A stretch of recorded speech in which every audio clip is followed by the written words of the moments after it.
Hi friends, നമസ്കാരം. My mentor PSCയിലേക്ക് ഏവർക്കും ഹൃദ്യമായ സ്വാഗതം. ഇന്ത്യൻ കോൺസ്റ്റിറ്റ്യൂഷനുമായി ബന്ധപ്പെട്ട വിവിധ മേഖലകൾ നമ്മൾ ഡിസ്കസ് ചെയ്തുകൊണ്ടിരിക്കുകയാണ്. കുറച്ച് ക്ലാസ്സുകൾ നിങ്ങൾ കണ്ടു, അതിൽ നിങ്ങളുടെ അഭിപ്രായങ്ങളും ഞാൻ ശ്രദ്ധിച്ചു. നല്ല വാക്കുകൾക്കെല്ലാം നന്ദി അറിയിച്ചുകൊണ്ട് ഞാൻ പുതിയ ഒരു ക്ലാസ്സിലേക്ക് കടക്കുകയാണ്. ഇന്ന് നമ്മൾ വിശകലനം ചെയ്യാൻ പോകുന്നത് കോൺസ്റ്റിറ്റ്യൂവൻ്റ് അസംബ്ലി, അതുപോലെ തന്നെ ആമുഖം, പൗരത്വം, പഞ്ചായത്ത് രാജ് എന്നീ മേഖലകളിൽ ഉൾപ്പെട്ടിട്ടുള്ള ചില പ്രധാനപ്പെട്ട ചോദ്യങ്ങളാണ്. ആ ചോദ്യങ്ങളും അതിൻ്റെ ഉത്തരങ്ങളും അനുബന്ധ വിവരങ്ങളുമായി നമുക്ക് പഴയതുപോലെ സജീവമായിട്ട് മുന്നോട്ട് പോകാം. നിങ്ങളെല്ലാവരും എൻ്റെ ഒപ്പമുണ്ടാകും എന്ന വിശ്വാസത്തോടു കൂടി ഞാൻ ആരംഭിക്കുന്നു. അപ്പോൾ നമ്മുടെ ആദ്യത്തെ ചോദ്യത്തിലേക്ക് കടക്കുകയാണ്. ഭരണഘടനാ നിർമ്മാണ സഭയുമായി ബന്ധപ്പെട്ട തെറ്റായ പ്രസ്താവന അഥവാ പ്രസ്താവനകൾ ഏവ. അപ്പം നമ്മുടെ കീവേഡ് എന്താണ്? തെറ്റായ പ്രസ്താവന. ഇതാണ് നമ്മുടെ കീവേഡ്. തെറ്റായ പ്രസ്താവന അഥവാ പ്രസ്താവനകൾ. അപ്പോൾ കീവേഡ് ഒന്ന് അണ്ടർലൈൻ ചെയ്ത് വയ്ക്കണമെന്ന് ഞാൻ മുമ്പ് നിങ്ങളോട് ഓർമ്മിപ്പിച്ചു. അത് നിങ്ങൾ ചെയ്യുന്നുണ്ടാകും. ഇനി നമുക്ക് ആ പ്രസ്താവനകളിലേക്കൊന്ന് വരാം. ഒന്നാമത് പറയുന്നു, നോക്കൂ, ആദ്യ സമ്മേളനം നടന്നത് 1946 ഡിസംബർ 6-നാണ്. ശരിയോ തെറ്റോ? First meeting of constituent assembly was held in 1946 December 6 എന്നാണ് ഈ പ്രസ്താവന. ശരിയാണോ? നമുക്കൊന്ന് എക്സ്പ്ലെയിൻ ചെയ്ത് തന്നെ പോകാം. ശരിയേ അല്ല. കാരണം എന്താണ്? ഈ ഡേറ്റ് വളരെ പ്രസക്തമാണ്. ഈ ഡേറ്റിന്റെ പ്രത്യേകത എന്താണ്? Constituent assembly was formed. ഭരണഘടനാ നിർമ്മാണ സഭ നിലവിൽ വന്നതാണ് ഡിസംബർ 6, 1946. ഓക്കെ ആണല്ലോ? അപ്പൊ ഈ പ്രസ്താവന തെറ്റല്ലേ? തെറ്റ്. നമുക്കത് വേണ്ടേ? വേണം. എന്തുകൊണ്ട്? നമ്മളോട് പറഞ്ഞിരിക്കുന്നത് തെറ്റായത് കണ്ടെത്താനാണ്. നമ്മൾ കണ്ടെത്തി. 1 തെറ്റ്. 2, ഡോക്ടർ സച്ചിദാനന്ദൻ സിൻഹയായിരുന്നു ആദ്യ സമ്മേളനത്തെ അഭിസംബോധന ചെയ്തത്. ഇത് പലർക്കും ആശയക്കുഴപ്പമുണ്ടാകാം. ആദ്യ സമ്മേളനവുമായി ബന്ധപ്പെട്ട് നമ്മൾ പറയുന്ന പേര് തന്നെയാണ് ഡോക്ടർ സച്ചിദാനന്ദ സിൻഹ. പക്ഷേ അത് ആദ്യ സമ്മേളനത്തെ അഭിസംബോധന ചെയ്തതല്ല, ആദ്യ സമ്മേളനത്തിൽ അധ്യക്ഷത വഹിച്ചതാണ്. അതുകൊണ്ടാണ് ഡോക്ടർ സച്ചിദാനന്ദ സിൻഹയെ നമ്മൾ വിളിക്കുന്നത് interim president of constituent assembly. ഭരണഘടനാ നിർമ്മാണ സഭയുടെ ഇടക്കാല അധ്യക്ഷനാര് എന്ന് ചോദിച്ചാൽ നിങ്ങൾ ഉത്തരം പറയേണ്ടത് ഡോക്ടർ സച്ചിദാനന്ദ സിൻഹ. അപ്പം ഭരണഘടനാ നിർമ്മാണ സഭയുടെ ആദ്യ സമ്മേളനത്തെ അഭിസംബോധന ചെയ്തത് ഇദ്ദേഹമല്ല എങ്കിൽ ആ ചോദ്യത്തിൻ്റെ ഉത്തരവും കൂടി നിങ്ങളൊന്ന് പഠിച്ചാൽ നന്നായിരിക്കും. അതൊരു OMR ചോദ്യമായിട്ട് പഠിച്ചു വയ്ക്കൂ. ഭരണഘടനാ നിർമ്മാണ സഭയുടെ ആദ്യ സമ്മേളനത്തെ അഭിസംബോധന ചെയ്തതാര്? അത് JB കൃപലാനിയാണ്. ആചാര്യ JB കൃപലാനിയാണ് എന്താണ് ഭരണഘടനാ നിർമ്മാണ സഭയുടെ ആദ്യ സമ്മേളനത്തെ അഭിസംബോധന ചെയ്തത്. JB Kripalani addressed the first meeting of constituent assembly. ഇദ്ദേഹം ആരായിരുന്നു? സച്ചിദാനന്ദ സിൻഹ ആദ്യ സമ്മേളനത്തിൽ അധ്യക്ഷത വഹിച്ചത്, ഇടക്കാല അധ്യക്ഷനായിരുന്ന വ്യക്തി. അപ്പോൾ അതും തെറ്റല്ലേ? അപ്പോൾ അതും വേണം. അപ്പോൾ 1 നമ്മൾക്ക് വേണം, 2 വേണം, 3 നോക്കൂ.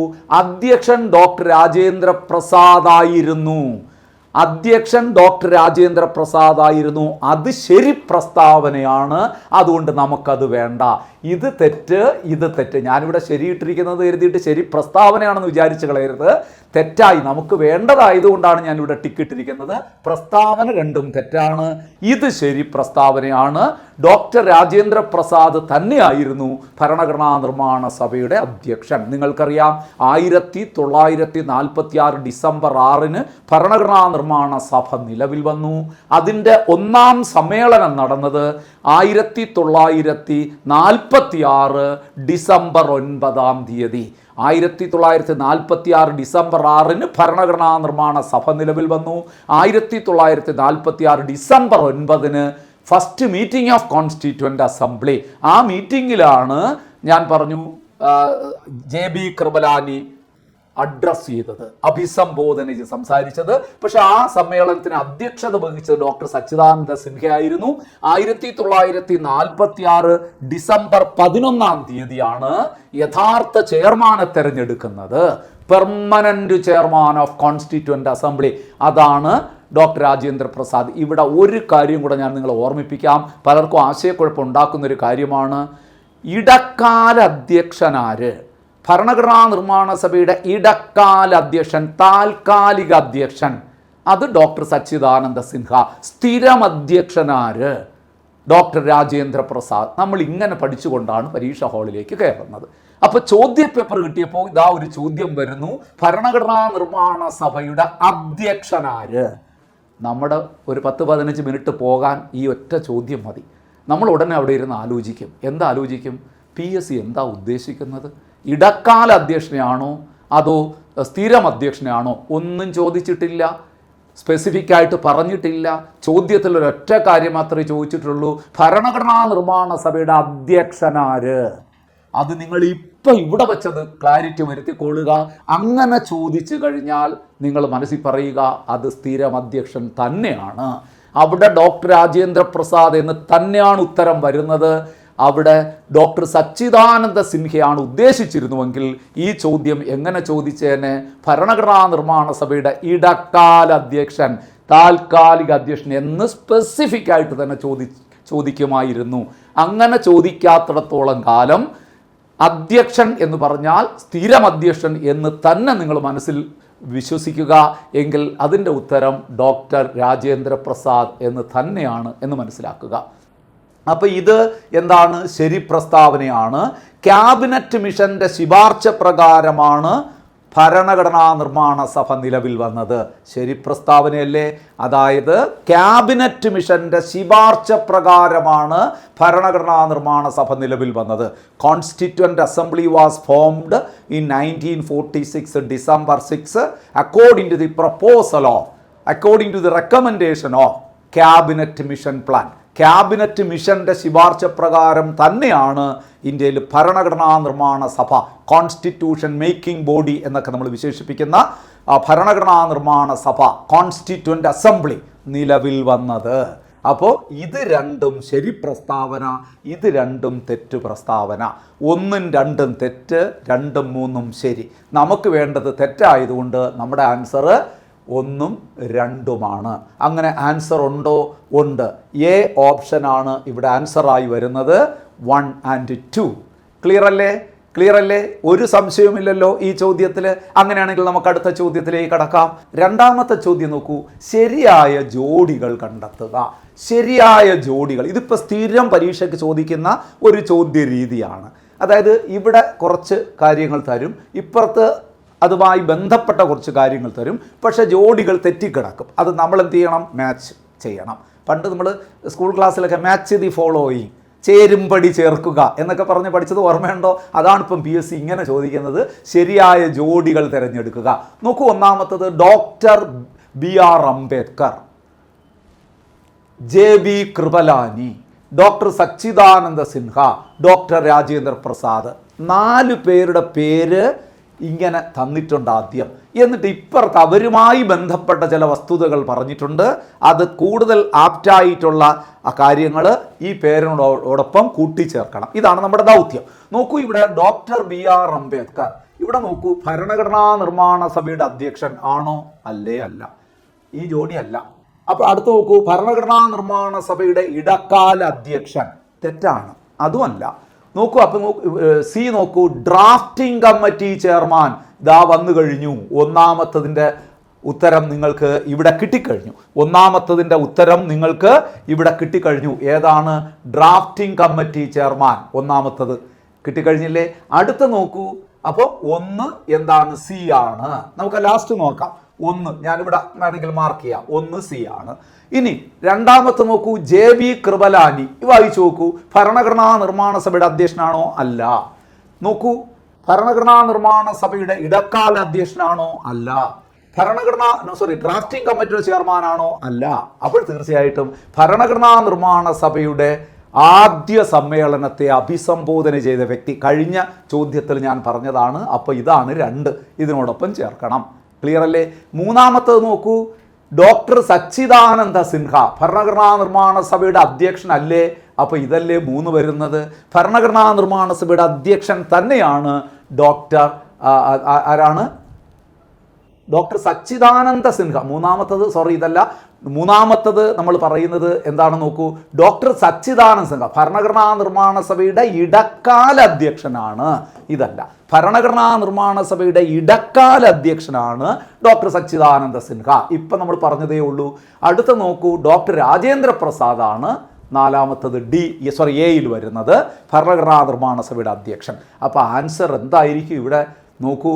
1 C, 2 D, ഇതാ കിടക്കുന്നു. 1 C, 2 D, 3 എന്താണെന്ന് നോക്കൂ. 3 B ആണ്, 4 A ആണ്. അപ്പോൾ ഇതാ വരുന്ന ബി ഓപ്ഷനാണ് ഇവിടെ ഉത്തരമായി വരുന്നത്. ഒന്ന് മാച്ച് ചെയ്ത് വെച്ചാൽ മതി. വളരെ സിമ്പിളാണ്. ഇത് നിങ്ങൾക്ക് മനസ്സിലായിട്ടുണ്ടാകും എന്ന് വിശ്വസിക്കുന്നു. അപ്പോൾ 2 ചോദ്യങ്ങൾ നിർമ്മാണ സഭയിൽ നിന്നാണ് നമ്മൾ പഠിച്ചത്. ഭരണഘടനാ നിർമ്മാണ സഭ എന്ന് പറയുന്നത് മോസ്റ്റ് ഇമ്പോർട്ടൻ്റ് ആയിട്ടുള്ള ഒരു പ്രിലിമിനറി ടോപ്പിക്കാണ്. അതിൽ നിന്ന് ചോദ്യങ്ങൾ ഒരുപാട് വരും. ഇനിയും ചോദ്യങ്ങൾ ഞാൻ ഇതിൽ ഉൾപ്പെടുത്തിയിട്ടുണ്ടെന്നാണ് എൻ്റെ വിശ്വാസം. നമുക്ക് നോക്കാം. അപ്പോൾ മൂന്നാമത്തെ ചോദ്യം ഭരണഘടനാ നിർമ്മാണ സഭയുമായി ബന്ധപ്പെട്ട് തന്നെയാണ് മൂന്നാമത്തെ ചോദ്യം വന്നിരിക്കുന്നത്. ഭരണഘടനാ നിർമ്മാണ സഭയുടെ ആദ്യ സമ്മേളനം നടന്നത്. ഭരണഘടനാ നിർമ്മാണ സഭയുമായി ബന്ധപ്പെട്ട് ഏറ്റവും പ്രധാനപ്പെട്ട ചോദ്യം ഏതെന്ന് ചോദിച്ചാൽ ഞാൻ പറയുന്ന ചോദ്യം ഇതാണ്. കാരണം PSCയുടെ ഒരു സ്റ്റോക്ക് ക്വസ്റ്റ്യനാണ്. നിരന്തരം പരീക്ഷകൾക്ക് ചോദിച്ചു കൊണ്ടിരിക്കുന്ന ഒരു ചോദ്യമാണ് ഇത്. ഭരണഘടനാ നിർമ്മാണ സഭയുടെ ആദ്യ സമ്മേളനം നടന്നതെന്ന്. First meeting of constituent assembly was held on which day? ഇതാണ് ചോദ്യം. നോക്കൂ, 1946 ഡിസംബർ 6 അല്ല, അത് ഭരണഘടനാ നിർമ്മാണ സഭ നിലവിൽ വന്ന ദിവസമാണ്. ആദ്യ സമ്മേളനം ദാ വരുന്നു 1946 ഡിസംബർ 9 1946 ഡിസംബർ 13, ഡിസംബർ 11 ഇതൊന്നുമല്ല. ഇതിൻ്റെ ഉത്തരം B ആണ്. പക്ഷേ ഈ ചോദ്യത്തിൽ നിങ്ങൾ ഇങ്ങനെ പഠിച്ചു പോയാൽ പോരാ. ഭരണഘടനാ നിർമ്മാണ സഭയുമായി ബന്ധപ്പെട്ട പ്രത്യേകിച്ച് 1946മായി ബന്ധപ്പെട്ട് കുറച്ച് ഡേറ്റുകൾ ഓർഡറായിട്ട് നിങ്ങൾ മനസ്സിൽ സൂക്ഷിക്കുക. ഞാൻ ഇവിടെ ഒന്ന് പറയാം. ഇപ്പോൾ 1946 ഇതാണ് നമ്മുടെ വർഷം. ഇതിൽ വരാവുന്ന പ്രധാനപ്പെട്ട ചോദ്യങ്ങൾ ഞാൻ നിങ്ങളെ ഒന്ന് ഓർമ്മിപ്പിച്ചു പോകാം. ആദ്യത്തെ ചോദ്യം, ക്യാബിനറ്റ് മിഷൻ ഇന്ത്യ സന്ദർശിച്ചതെന്ന്. ക്യാബിനറ്റ് മിഷൻ്റെ ശുപാർശയുടെ അടിസ്ഥാനത്തിലാണല്ലോ ഭരണഘടനാ നിർമ്മാണ സഭ നിലവിൽ വന്നത്. അപ്പം ക്യാബിനറ്റ് മിഷൻ ഇന്ത്യ സന്ദർശിച്ചത് 1946 മാർച്ച് മാസം 23. ആദ്യം ആ ഡേറ്റ് പഠിക്കുക. മാർച്ച് 23. ചില റാങ്ക് ഫയലുകളിലും ഗൈഡുകളിലും ഒക്കെ മാർച്ച് 24 എന്നാണ് ആൻസർ കിടക്കുന്നത്. രണ്ടും ശരിയാണ്, തെറ്റല്ല. എന്താ അങ്ങനെ ഒരു ആശയക്കുഴപ്പം വരാൻ കാരണം? ശരിക്ക് ഇവരാദ്യം ഇന്ത്യയിൽ എത്തിച്ചേർന്നത് ഒരു 3 അംഗ സംഘമാണ് ക്യാബിനറ്റ് മിഷൻ എന്നൊക്കെ നിങ്ങൾ പഠിച്ചിട്ടുണ്ട് അല്ലേ? ബ്രിട്ടീഷ് ഗവൺമെൻറ് ഇന്ത്യയിലേക്ക് അയച്ച ഒരു 3 അംഗ സംഘം. Cabinet mission was A special mission consisted of 3 ministers of British cabinet. They visited India in 1946 March 23. ആദ്യമായിട്ട് വന്നത് കറാച്ചിയിലാണ്. കറാച്ചി ഇന്ന് ഇന്ത്യയിലല്ലാത്തത് കൊണ്ടാണ് ചിലർ ഈ ഡേറ്റ് പറയാത്തത്. പിറ്റേ ദിവസം മാർച്ച് 24 ഇവർ ഡൽഹിയിൽ എത്തിച്ചേർന്നത്. അപ്പം 24 പറയുന്നവർ വാദിക്കുന്ന എന്താണ്? ഡൽഹി അന്നും ഇന്നും ഇന്ത്യയിലല്ലേ? അങ്ങനെയാണെങ്കിൽ അത് പറയുന്നതല്ലേ ശരി, കുഴപ്പമില്ല, ആയിക്കോളൂ. പക്ഷേ നമുക്ക് ചോദിക്കാനുള്ളത് കറാച്ചി അന്ന് ഇന്ത്യയിലല്ലായിരുന്നോ? ആയിരുന്നു. അപ്പോൾ പിന്നെ 23 പറയുന്നതിൽ തെറ്റില്ലല്ലോ. അപ്പോൾ 1946 മാർച്ച് 23 ഈ 3 അംഗ സംഘമായ ക്യാബിനറ്റ് മിഷൻ ഇന്ത്യ സന്ദർശിക്കുന്നു. ഒരു ഡേറ്റ് കിട്ടി. ഈ ക്യാബിനറ്റ് മിഷൻ പ്ലാൻ സബ്മിറ്റ് ചെയ്തതെന്നാണ്, ക്യാബിനറ്റ് മിഷൻ ശുപാർശ സമർപ്പിച്ചതെന്ന് പരീക്ഷയ്ക്ക് ചോദിക്കാം. 1946 മെയ് മാസം 16. അടുത്ത ഡേറ്റ് പഠിച്ചോളൂ, മെയ് 16. ഇനി ഇവരുടെയൊക്കെ ശുപാർശയുടെ അടിസ്ഥാനത്തിൽ 1946 ഡിസംബർ മാസം 6 ഭരണഘടനാ നിർമ്മാണ സഭ നിലവിൽ വന്നത്. ആ സഭയുടെ 1ാം സമ്മേളനം നടന്നത് ഡിസംബർ മാസം 9 നോക്കൂ, ഡേറ്റുകൾ ഞാൻ ഓർഡറായി പറയുന്നു, ഇതെല്ലാം മനസ്സിലൊന്ന് പതിപ്പിച്ചു വെച്ചോളൂ. അങ്ങനെ 9 ഭരണഘടനാ നിർമ്മാണ സഭയുടെ ആദ്യ സമ്മേളനം നടന്നു. ആ സമ്മേളനത്തിൽ അധ്യക്ഷത വഹിച്ചത് ഡോക്ടർ സച്ചിദാനന്ദ സിൻഹയാണെന്ന് ഞാൻ പറഞ്ഞു. ചെയർമാനെ തെരഞ്ഞെടുത്തിട്ടില്ല. എന്നാൽ ഡിസംബർ നോക്കൂ, 1946 ഡിസംബർ 11 ഭരണഘടനാ നിർമ്മാണ സഭയുടെ സ്ഥിരം അധ്യക്ഷനായി ഡോക്ടർ രാജേന്ദ്ര പ്രസാദിനെ തെരഞ്ഞെടുക്കുന്നു. ഇതും പ്രധാനപ്പെട്ട ഡേറ്റ് ആണ്. എന്നാൽ ഏറ്റവും പ്രധാനപ്പെട്ട ഡേറ്റുകളിൽ ഒരെണ്ണമാണ് ഇനി ഞാൻ പറയാൻ പോകുന്നത്. 1946 ഡിസംബർ 13 എന്തായിരുന്നു? അതായത് ആമുഖത്തിന് വേണ്ടി ജവഹർലാൽ നെഹ്റു ലക്ഷ്യപ്രമേയം അവതരിപ്പിച്ചു. ഭരണഘടനാ നിർമ്മാണ സഭയുടെ മുമ്പിൽ ജവഹർലാൽ നെഹ്റു ലക്ഷ്യപ്രമേയം അവതരിപ്പിച്ചത് ഡിസംബർ മാസം 13 1946. ക്ലിയർ ആയല്ലോ? ഇത്രയും ഡേറ്റ് ഓർമ്മയുണ്ടോ? ഇനി 1947 ജാനുവരി മാസം 22 ആ ലക്ഷ്യപ്രമേയം അംഗീകരിച്ചത്.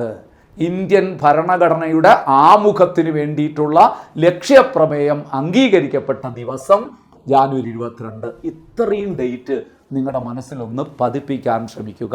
ഈ ചോദ്യവുമായി ബന്ധപ്പെട്ട് ഒരു പാക്കേജായിട്ട് നിങ്ങളുടെ മനസ്സിലിരിക്കട്ടെ. ഇത് ഒന്നുകൂടി ഞാൻ ഓർമ്മിപ്പിക്കാം. 1946 മാർച്ച് 23 ക്യാബിനറ്റ് മിഷൻ ഇന്ത്യ സന്ദർശിക്കുന്നു.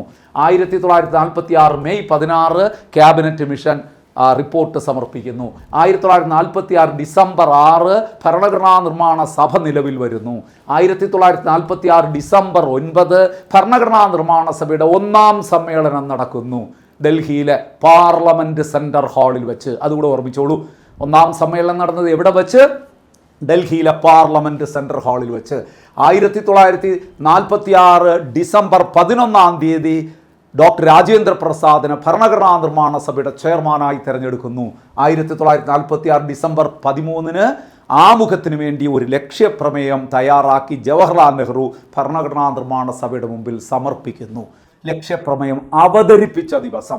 എന്നാൽ ആ ഭരണഘടനാ നിർമ്മാണ സഭ അത് ചർച്ച ചെയ്ത് അതിന് അംഗീകാരം കൊടുത്തത്, ലക്ഷ്യപ്രമേയം അംഗീകരിച്ചത് തൊട്ടടുത്ത വർഷം അല്ലെങ്കിൽ തൊട്ടടുത്ത മാസം 1947 ജാനുവരി 22 ലക്ഷ്യപ്രമേയം അംഗീകരിക്കുന്നു.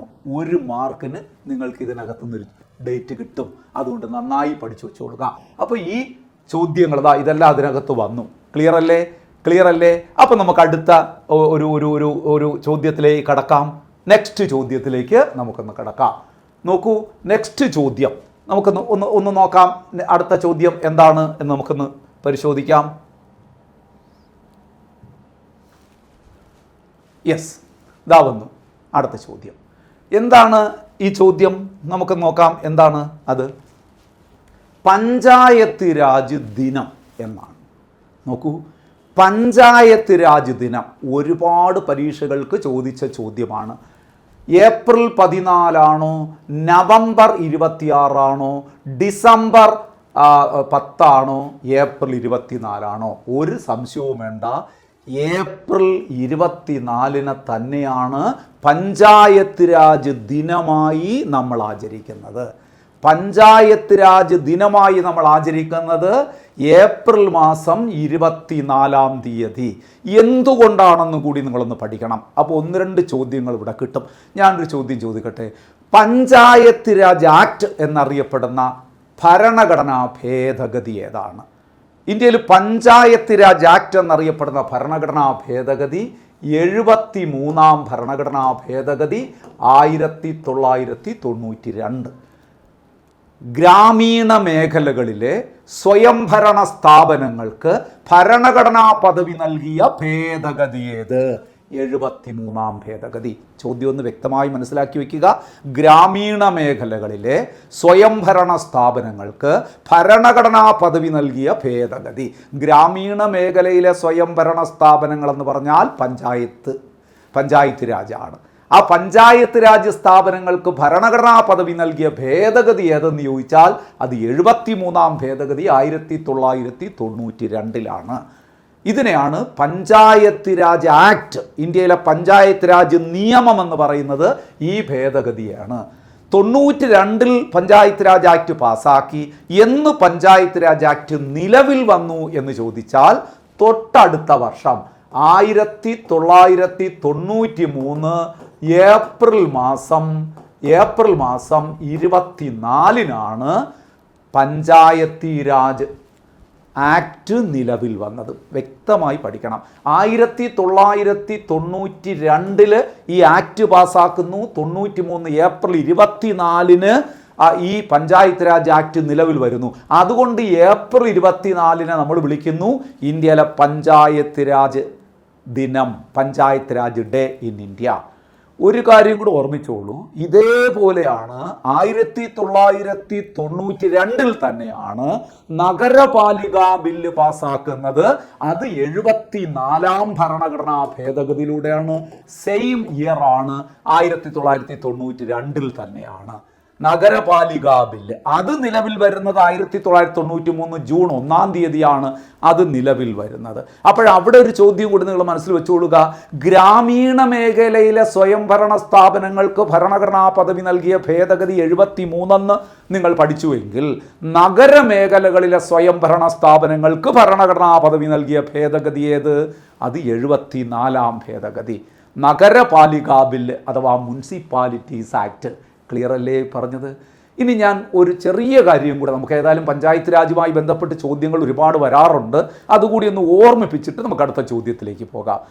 പഞ്ചായത്ത് രാജ് ആക്ടിൻ്റെ കാര്യമാണ് ഞാൻ പറഞ്ഞത്, 92 വന്നത്.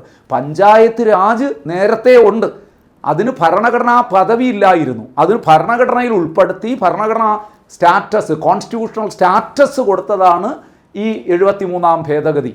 മുനിസിപ്പാലിറ്റീസിന് കൊടുത്തത് 74 ഭേദഗതി. ഇതൊക്കെ നേരത്തെ ഉണ്ടായിരുന്നു ഇന്ത്യയിൽ, പക്ഷേ അതിന് ഭരണഘടനാ പദവി ഇല്ലായിരുന്നു. ക്ലിയർ ആയല്ലോ? അപ്പോഴൊരു ചോദ്യത്തിന് പ്രസക്തിയില്ലേ, ഇന്ത്യയിൽ പഞ്ചായത്തി രാജ് നിലവിൽ വന്നതെന്നാണ്, ആക്ട് അല്ല. ഇത് പലരും അങ്ങോട്ടും ഇങ്ങോട്ടും തെറ്റിക്കുന്ന ഒരു ചോദ്യമാണ്, അതുകൊണ്ടാണ് ഞാനിപ്പോൾ ക്ലിയർ ചെയ്ത് പോകുന്നത്. നമ്മളിപ്പോൾ പലപ്പോൾ ക്ലാസ്സുകളിലൊക്കെ ചോദിക്കാറുണ്ട് പഞ്ചായത്ത് രാജ് നിലവിൽ വന്നതെന്ന്. ഉടനെ പലരും പറയുന്ന ഉത്തരം ഇതാണ്, 1993 ഏപ്രിൽ 24 എന്നാണ് പറയുന്നത്. ഒരിക്കലും അതല്ല, അത് പഞ്ചായത്ത് രാജ് ആക്ട് നിലവിൽ വന്നതാണ്. പഞ്ചായത്ത് രാജ് നിലവിൽ വന്ന ഡേറ്റ് നിങ്ങൾ കൃത്യമായി പഠിക്കണം, 1959 ഒക്ടോബർ മാസം 2 1959 ഒക്ടോബർ 2 ഇന്ത്യയിൽ പഞ്ചായത്ത് രാജ് നിലവിൽ വന്നത്. പഞ്ചായത്ത് രാജ് നിലവിൽ വന്ന ആദ്യ ഇന്ത്യൻ സംസ്ഥാനം ഏത്?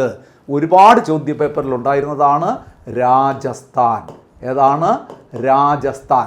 പഞ്ചായത്ത് രാജ് ഇന്ത്യയിൽ നിലവിൽ വന്ന ആദ്യ സംസ്ഥാനം രാജസ്ഥാൻ. ഒരു ചോദ്യം കൂടെ പഠിക്കട്ടെ നിങ്ങൾ. പഞ്ചായത്ത് രാജ് ഇന്ത്യയിൽ ഉദ്ഘാടനം ചെയ്തതാര്? 1959 രാജസ്ഥാനിലെ നാഗൂർ ജില്ല, ആ ജില്ലയുടെ പേര് കൂടി ഒന്ന് ഓർമ്മിച്ചോളുക, രാജസ്ഥാനിലെ നാഗൂർ ജില്ലയിലാണ് പഞ്ചായത്ത് രാജ് സംവിധാനം ആദ്യമായിട്ട് നിലവിൽ വരുന്നത്. അത് ഉദ്ഘാടനം ചെയ്ത വ്യക്തി ആര്? അന്നത്തെ ഇന്ത്യയുടെ പ്രധാനമന്ത്രിയായിരുന്ന ജവഹർലാൽ നെഹ്റു. അപ്പം ഞാൻ ഒരു എളുപ്പമാർഗം പറയട്ടെ, ഈ 3 ചോദ്യങ്ങളും വളരെ പ്രധാനപ്പെട്ടതായതുകൊണ്ട് ഒറ്റ സെൻറ്റൻസിൽ നിങ്ങൾ മനസ്സിലിട്ടോളൂ. വെരി ഇമ്പോർട്ടൻ്റ് ആയിട്ടുള്ള കാര്യമായതുകൊണ്ടാണ് ഞാൻ പറയുന്നത്. ഒറ്റ സെൻറ്റൻസ് നിങ്ങൾ ഇങ്ങനെ പഠിച്ചു വെച്ചോളൂ, 1959 ഒക്ടോബർ 2 രാജസ്ഥാനിലെ നാഗോർ ജില്ലയിൽ ജവഹർലാൽ നെഹ്റു പഞ്ചായത്ത് രാജ് സംവിധാനം ഉദ്ഘാടനം ചെയ്തു. ക്ലിയർ അല്ലേ? 3 ചോദ്യങ്ങളുടെ ഉത്തരം ഒറ്റ സെൻറ്റൻസിലില്ലേ? ചുമ്മാ വീട്ടിലിരിക്കുമ്പോൾ, വെറുതെ ഇരിക്കുമ്പോൾ രസകരമല്ലേ? ഇതൊന്ന് പറഞ്ഞു നോക്കൂ നിങ്ങൾ.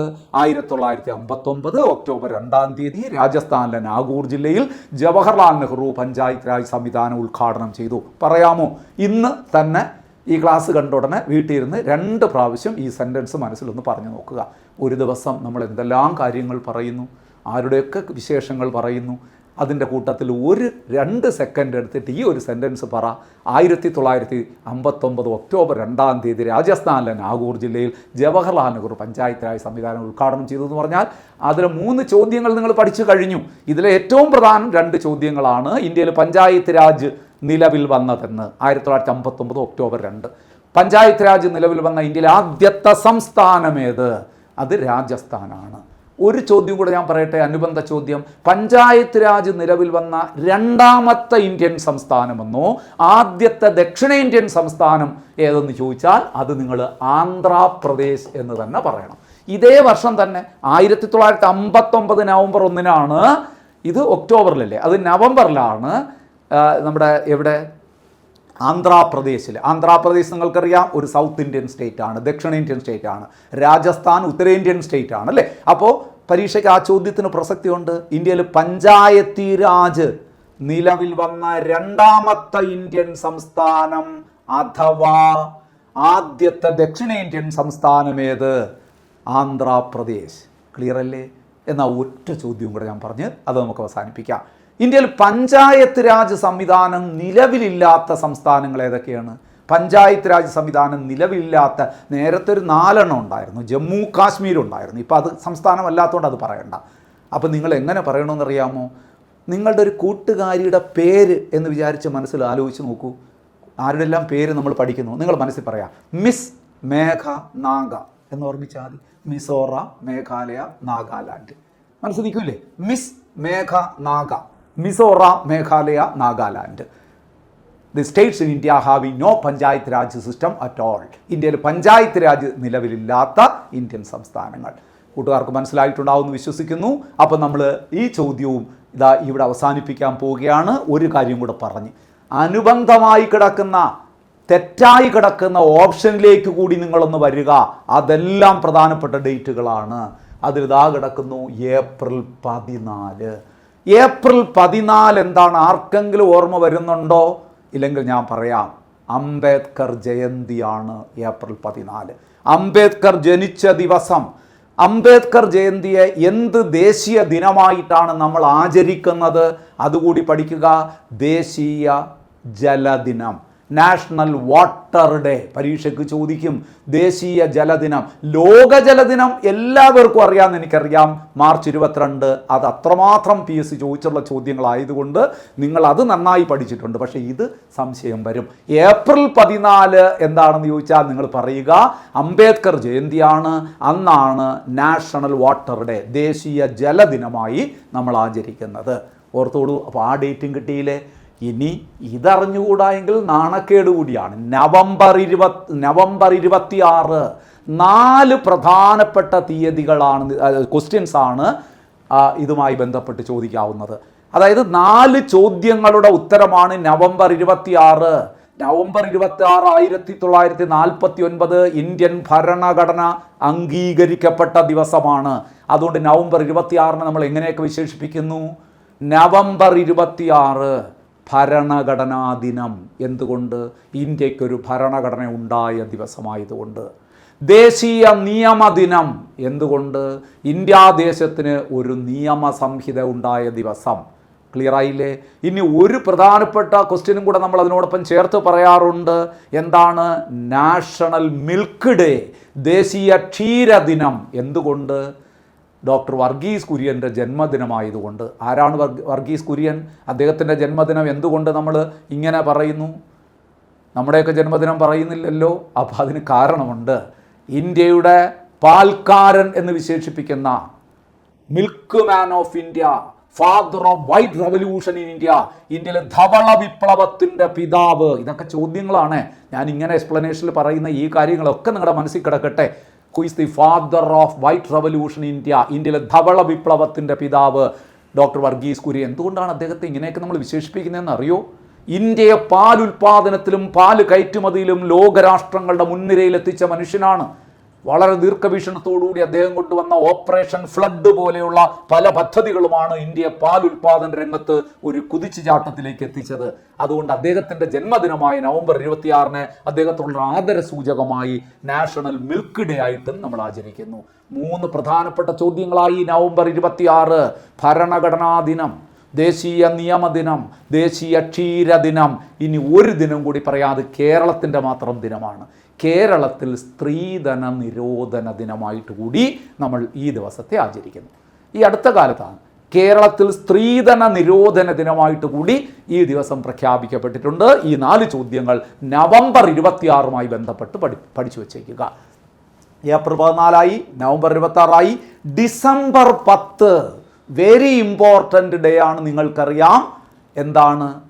ഹ്യൂമൻ റൈറ്റ്സ് ഡേ, മനുഷ്യാവകാശ ദിനം.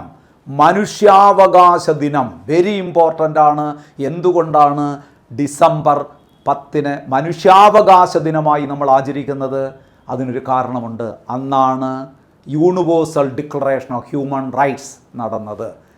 സാർവത്രിക മനുഷ്യാവകാശ പ്രഖ്യാപനം നടന്ന ദിവസമാണ്. കൃത്യമായി പറഞ്ഞാൽ 1948 ഡിസംബർ 10 ഐക്യരാഷ്ട്രസഭയുടെ പൊതുസഭ സാർവത്രിക മനുഷ്യാവകാശ പ്രഖ്യാപനം നടത്തിയത്. എവിടെ വച്ച്? അതും പരീക്ഷയ്ക്ക് ചോദിക്കും. സാർവത്രിക മനുഷ്യാവകാശ പ്രഖ്യാപനം നടത്തിയത് പാരീസിൽ വച്ച്, ഫ്രാൻസിൻ്റെ തലസ്ഥാനമായ പാരീസ്. ഞാൻ പഞ്ചായത്ത് രാജ് പറഞ്ഞപ്പോൾ ഒരു സെൻറ്റൻസിൽ 3 ചോദ്യങ്ങൾ നിങ്ങൾക്ക് കിട്ടുന്ന ഒരു സെൻറ്റൻസ് പറഞ്ഞില്ലേ? ഇവിടെയും അതുപോലെ ഒരു സെൻറ്റൻസിൽ 3 ചോദ്യങ്ങൾ കിട്ടുന്ന ഒരു സെൻറ്റൻസ് നിങ്ങൾ പഠിക്കുക. എങ്ങനെ പറയും നിങ്ങൾ? 1948 ഡിസംബർ 10 ഫ്രാൻസിൻ്റെ തലസ്ഥാനമായ പാരീസിൽ വച്ച് ഐക്യരാഷ്ട്രസഭയുടെ പൊതുസഭ സാർവത്രിക മനുഷ്യാവകാശ പ്രഖ്യാപനം നടത്തി. ഒറ്റ സെൻറ്റൻസിൽ എത്ര ചോദ്യങ്ങളുടെ ഉത്തരം കിടക്കുന്നു? നമ്മൾ പഞ്ചായത്ത് രാജ് പഠിച്ചു. അപ്പോൾ ഈ ചോദ്യത്തിൽ 2 സെൻറ്റൻസുകൾ നമ്മൾ പഠിച്ചു. ഒരു 5-6 ചോദ്യങ്ങൾ ആ സെൻറ്റൻസിനുള്ളിൽ ഉണ്ട്. ആ 2 സെൻറ്റൻസ് ഞാൻ ഒന്നുകൂടെ പറയാം. ആദ്യം ഇപ്പം പറഞ്ഞത് പറയാം. 1948 ഡിസംബർ 10 ഫ്രാൻസിൻ്റെ തലസ്ഥാനമായ പാരീസിൽ വെച്ച് ഐക്യരാഷ്ട്രസഭയുടെ പൊതുസഭ യൂണിവേഴ്സൽ ഡിക്ലറേഷൻ സാർവത്രിക മനുഷ്യാവകാശ പ്രഖ്യാപനം നടത്തി. നേരത്തെ ഒരു കാര്യം ഇവിടെ നമ്മൾ പറഞ്ഞു. 1959 ഒക്ടോബർ 2 രാജസ്ഥാനിലെ നാഗൂർ ജില്ലയിൽ ജവഹർലാൽ നെഹ്റു പഞ്ചായത്ത് രാജ് സംവിധാനം ഉദ്ഘാടനം ചെയ്തു. ഈ 4 ഓപ്ഷനും ഈ ചോദ്യത്തിൻ്റെ ഉത്തരവുമായിട്ട് സമഗ്രമായിട്ട് കുറച്ച് കാര്യങ്ങൾ നമ്മൾ ചർച്ച ചെയ്തു. ഇത് നിങ്ങൾക്ക് മനസ്സിലായിട്ടുണ്ടാവുമെന്ന് വിശ്വസിക്കുന്നു. ആ വിശ്വാസത്തോടു കൂടി ഞാൻ അടുത്ത ചോദ്യത്തിലേക്ക് കടക്കുന്നു. അടുത്ത ചോദ്യത്തിലേക്ക് നമുക്കൊന്ന് കടക്കാം. നോക്കാം. പഞ്ചായത്ത് രാജ് സ്ഥാപനങ്ങൾക്ക് ഭരണഘടനാ പദവി ശുപാർശ ചെയ്ത കമ്മിറ്റി ഏത്? വെരി വെരി ഇമ്പോർട്ടൻ്റ്, ആവർത്തിക്കപ്പെടുന്ന ചോദ്യമാണ്. പഞ്ചായത്ത് രാജ് സ്ഥാപനങ്ങൾക്ക് ഭരണഘടനാ പദവി ശുപാർശ ചെയ്ത കമ്മിറ്റി. ഞാൻ നേരത്തെ പറഞ്ഞല്ലോ, 1959 പഞ്ചായത്ത് രാജ് സ്ഥാപിതമായി ഇന്ത്യയിൽ. എന്നാൽ 1992 73-ാം ഭേദഗതിയിലൂടെയാണ് ഒരു പഞ്ചായത്ത് രാജ് ആക്ട് ഉണ്ടാകുന്നത്. മനസ്സിലാകുന്നുണ്ടല്ലോ? അങ്ങനെ ആ പഞ്ചായത്ത് രാജ് ആക്ട് ഉണ്ടാകാൻ കാരണം, അതിന് ഭരണഘടനാ പദവി ലഭിക്കാൻ കാരണം ഏത് കമ്മിറ്റിയുടെ ശുപാർശയുടെ അടിസ്ഥാനത്തിലാണ്? Balwant Rai Mehta committee, Ashok Mehta committee, Thungon committee, GVK Rao committee. ഇവിടെ ഇത് നിരന്തരം പരീക്ഷയ്ക്ക് ചോദിക്കുന്ന ചോദ്യമാണ്. പഞ്ചായത്ത് രാജ് സ്ഥാപനങ്ങൾക്ക് ഭരണഘടനാ പദവി നൽകിയ ഭേദഗതി നമ്മൾ പറഞ്ഞു, 73-ാം ഭേദഗതി. അതുപോലെ പഞ്ചായത്ത് രാജ് സ്ഥാപനങ്ങൾക്ക് ഭരണഘടനാ പദവി ശുപാർശ ചെയ്ത കമ്മിറ്റി, ഒരു സംശയവും വേണ്ട, സി ഓപ്ഷനാണ്, തുങ്കൻ കമ്മിറ്റി. ഇവിടെ ചിലർക്കൊരു അഭിപ്രായ വ്യത്യാസം ഉണ്ടാകാം, ആശയക്കുഴപ്പം ഉണ്ടാകാം. കാരണം പഞ്ചായത്ത് രാജ് സ്ഥാപനങ്ങൾക്ക് ഭരണഘടനാ പദവി ശുപാർശ ചെയ്ത വേറൊരു കമ്മിറ്റി ഉണ്ട്. ആദ്യ കമ്മിറ്റി എന്ന് പറയുന്നത് LM സിംഗ്വി കമ്മിറ്റിയാണ്. LM സിംഗ്വി കമ്മിറ്റിയാണ് ശരിക്കും പറഞ്ഞാൽ ആദ്യമായിട്ട് പഞ്ചായത്ത് രാജ് സ്ഥാപനങ്ങൾക്ക് ഭരണഘടനാ പദവി നൽകണമെന്ന് ശുപാർശ ചെയ്തത്. അപ്പോൾ ഈ ചോദ്യം വന്നിട്ട് തുങ്കൻ കമ്മിറ്റി ആൻസറിൽ ഇല്ല എങ്കിൽ തീർച്ചയായിട്ടും ഏത് കമ്മിറ്റി ഉണ്ടാകും? LM Singhvi committee. കാരണം സിംഗ്വി കമ്മിറ്റിയാണ് ഇത് ആദ്യമായിട്ട് ഇങ്ങനെ ഒരു ശുപാർശ മുന്നോട്ട് വെച്ചത്. ആ സിംഗ്വി കമ്മിറ്റിയുടെ ശുപാർശയെക്കുറിച്ച് പഠിക്കാനായിട്ട് നിയമിക്കപ്പെട്ട ഒരു കമ്മിറ്റിയാണ് തുങ്കൻ കമ്മിറ്റി. പാർലമെൻറ്റിൻ്റെ ഒരു ഉപദേശക കമ്മിറ്റി ആയിട്ടാണ് തുങ്കൻ കമ്മിറ്റിയെ നിയമിക്കുന്നത്. ഈ തുങ്കൻ കമ്മിറ്റി പഠനം നടത്തിയിട്ട് പറഞ്ഞു, സിംഗ്വി പറഞ്ഞത് 100% ശരിയാണ്, ഭരണഘടനാ പദവി നൽകണം എത്രയും പെട്ടെന്ന്. അതായത് ഇന്ത്യയിലെ പഞ്ചായത്ത് രാജ് സ്ഥാപനങ്ങളെ ഭരണഘടനാപരമായി പുനഃസംഘടിപ്പിക്കപ്പെടണം എന്ന് അടിവരയിട്ട് ശുപാർശ ചെയ്തു ലാസ്റ്റ്. അപ്പോൾ ഈ കമ്മിറ്റിയുടെ ശുപാർശയെ ഉൾക്കൊണ്ടുകൊണ്ടാണ് ശരിക്ക് ഭരണഘടനാ പദവി നൽകിയത്. അപ്പം സിംഗ്വിയും നമ്മൾ തള്ളിക്കളയാൻ പാടില്ല. പരീക്ഷയ്ക്ക് വേണമെങ്കിൽ സ്പെസിഫിക് ആയിട്ടൊരു ചോദ്യം വരാം. പഞ്ചായത്ത് രാജ് സ്ഥാപനങ്ങൾക്ക് ഭരണഘടനാ പദവി നൽകണമെന്ന് ശുപാർശ ചെയ്ത ആദ്യ കമ്മിറ്റി എന്ന് ചോദിച്ചാൽ LM Singhvi committee. LM Singhvi committee, Singhvi committee എന്ന് നിങ്ങൾ പറഞ്ഞോളൂ. പക്ഷേ അല്ലാതെ ചോദിക്കുകയാണ്, പഞ്ചായത്ത് രാജ് സ്ഥാപനങ്ങൾക്ക് ഭരണഘടനാ പദവി നൽകിയ കമ്മിറ്റി ഏത് എന്ന് ചോദിച്ചു കഴിഞ്ഞാൽ അത് തുങ്കൻ കമ്മിറ്റി എന്ന് തന്നെ പറയണം. ഇനി ഈ പറഞ്ഞിരിക്കുന്ന കമ്മിറ്റികളെക്കുറിച്ച് ചെറിയ 1-2 കാര്യങ്ങളൂടെ പറയാം. ഏറ്റവും പ്രധാനപ്പെട്ടതും ആദ്യത്തുമായ കമ്മിറ്റിയാണ് നിങ്ങൾക്കറിയാം, 1957 ഇന്ത്യ ഗവൺമെൻറ് നിയമിച്ച ഒരു കമ്മിറ്റിയാണ് ബൽവന്ത് റായ് മേത്ത കമ്മിറ്റി. വാസ്തവത്തിൽ പഞ്ചായത്ത് രാജ് എന്ന ഒരു ആവശ്യത്തിന് വേണ്ടിയിട്ടല്ല ആ കമ്മിറ്റിയെ നിയമിക്കുന്നത്. 1952 ഇന്ത്യയിൽ നിലവിൽ വന്ന CDP, നിങ്ങൾ കേട്ടിട്ടുണ്ടോ? അത് CDP, കമ്മ്യൂണിറ്റി ഡെവലപ്മെൻറ്റ് പ്രോഗ്രാം, ഒരു ഗ്രാമീണ റൂറൽ ആയിട്ടുള്ള ഒരു ഡെവലപ്മെൻറ്റ് പ്രോഗ്രാമാണ്. 1952 കമ്മ്യൂണിറ്റി ഡെവലപ്മെൻറ്റ് പ്രോഗ്രാം നിലവിൽ വരുന്നത്. ആ കമ്മ്യൂണിറ്റി ഡെവലപ്മെൻറ്റ് പ്രോഗ്രാമിൻ്റെ പ്രവർത്തനങ്ങളെക്കുറിച്ച് പഠിച്ച് ശുപാർശ സമർപ്പിക്കാൻ വേണ്ടിയിട്ടാണ് ബൽവന്ത് റായ് മേത്ത കമ്മിറ്റിയെ 57 നിയമിക്കുന്നത്. 58 ആയപ്പോൾ 57 തന്നെ ഇത് എന്ത് ചെയ്യുന്നു? റിപ്പോർട്ട് സമർപ്പിക്കുകയാണ്. റിപ്പോർട്ട് സമർപ്പിച്ചതിൽ ഏറ്റവും പ്രധാനപ്പെട്ട ഒരു ശുപാർശയുണ്ട്. അത് വെരി ഇമ്പോർട്ടൻ്റ് ആണ്. ബൽവന്ത് റായ് മേത്ത കമ്മിറ്റിയുടെ ഏറ്റവും പ്രധാനപ്പെട്ട ശുപാർശ അതെന്നറിയാമോ? ഇന്ത്യയിൽ ത്രിതല പഞ്ചായത്ത് സംവിധാനം നിലവിൽ വരണം. അവിടെ ഏറ്റവും പ്രധാനപ്പെട്ട ഒരു ചോദ്യം കിടക്കുകയാണ്. ഇന്ത്യയിൽ ത്രിതല പഞ്ചായത്ത് സംവിധാനം ശുപാർശ ചെയ്ത കമ്മിറ്റി ഏത്? Balwant Rai Mehta committee. 3 tyre system of panchayat Raj, അതാണ് ത്രിതല പഞ്ചായത്ത്. അദ്ദേഹം ശുപാർശ ചെയ്ത ത്രിതലം അറിയാമോ? ഏറ്റവും അടിത്തട്ടിൽ ഗ്രാമപഞ്ചായത്ത്, അതിൻ്റെ മുകളിൽ പഞ്ചായത്ത് സമിതി, ഏറ്റവും മുകളിൽ ശിലാപരിഷത്ത്. അപ്പം താഴോട്ട് വന്നു കഴിഞ്ഞാൽ ശിലാപരിഷത്ത്, പഞ്ചായത്ത് സമിതി, ഗ്രാമപഞ്ചായത്ത്. നമ്മുടെ ഭാഷയിൽ പറഞ്ഞാൽ നമ്മൾ എന്ത് പറയും? ജില്ലാ പഞ്ചായത്ത്, ബ്ലോക്ക് പഞ്ചായത്ത്, ഗ്രാമപഞ്ചായത്ത്. അത് തന്നെയാണ് ത്രിതല പഞ്ചായത്ത്. അപ്പോൾ ഇന്ത്യയിൽ ത്രിതല പഞ്ചായത്ത് സംവിധാനം ശുപാർശ ചെയ്ത കമ്മിറ്റി ബൽവന്ത് റായ് മേത്ത കമ്മിറ്റി. അതുകൊണ്ടാണ് ബൽവന്ത് റായ് മേത്തയെ നമ്മളൊരു വിശേഷണം കൊടുത്തിരിക്കുന്നത് father of panchayat Raj in India. Very important. ഇന്ത്യയിൽ പഞ്ചായത്ത് രാജിൻ്റെ പിതാവാര്? ബൽവന്ത് റായ് മേത്ത. പലരും ജവഹർലാൽ നെഹ്റു എന്നൊക്കെ എഴുതി വയ്ക്കും. അത് തെറ്റാണ്. ജവഹർലാൽ നെഹ്റുവിൻ്റെ പേര് പറയാം അവിടെ. എവിടെ? പഞ്ചായത്ത് രാജ് എന്ന പദം ആദ്യമായി ഉപയോഗിച്ചത് ജവഹർലാൽ നെഹ്റു ആണ്. അക്കാര്യത്തിൽ സംശയമൊന്നുമില്ല. പക്ഷേ ഇന്ത്യയിൽ പഞ്ചായത്ത് രാജിൻ്റെ പിതാവെന്ന് വിശേഷിപ്പിക്കപ്പെടുന്നത് ബൽവന്ത് റായ് മേത്തയാണ്. എന്തുകൊണ്ട്? ഇന്ത്യയിലെ ത്രിതല പഞ്ചായത്ത് സംവിധാനം നിലവിൽ വന്നത് ബൽവന്ത് റായ് മേത്ത കമ്മിറ്റിയുടെ ശുപാർശ പ്രകാരം തന്നെയാണ്. ഓക്കെ അല്ലേ? അങ്ങനെയാണെങ്കിൽ അശോക് മേത്ത കമ്മിറ്റി 1977 പ്രത്യേകത നിങ്ങൾക്കറിയാം. എന്താണ്? ഇന്ത്യയിലെ ആദ്യത്തെ നോൺ കോൺഗ്രസ് മിനിസ്റ്ററി വന്ന വർഷമാണ്. Janata government under leadership of Morarji ദേശായിയുടെ നേതൃത്വത്തിൽ ജനതാ ഗവൺമെൻറ് വന്നു. ജനതാ ഗവൺമെൻറ് വിചാരിച്ചു 59 പഞ്ചായത്തുകൾ നിലവിൽ വന്നു ഇന്ത്യയിൽ. ഇത്രയും വർഷമായി അതിലൊരു പരിഷ്കരണം ഉണ്ടായിട്ടില്ല. അതുകൊണ്ട് പഞ്ചായത്ത് രാജ് ഒന്ന് പരിഷ്കരിക്കണം. അതുകൊണ്ടൊരു ചോദ്യം എന്താ വരികയാണ്? പഞ്ചായത്ത് രാജ് പരിഷ്കരണ കമ്മിറ്റി എന്നറിയപ്പെടുന്ന കമ്മിറ്റി ഏത്? അതാണ് Ashok Mehta committee. Panchayat Raj reforms committee.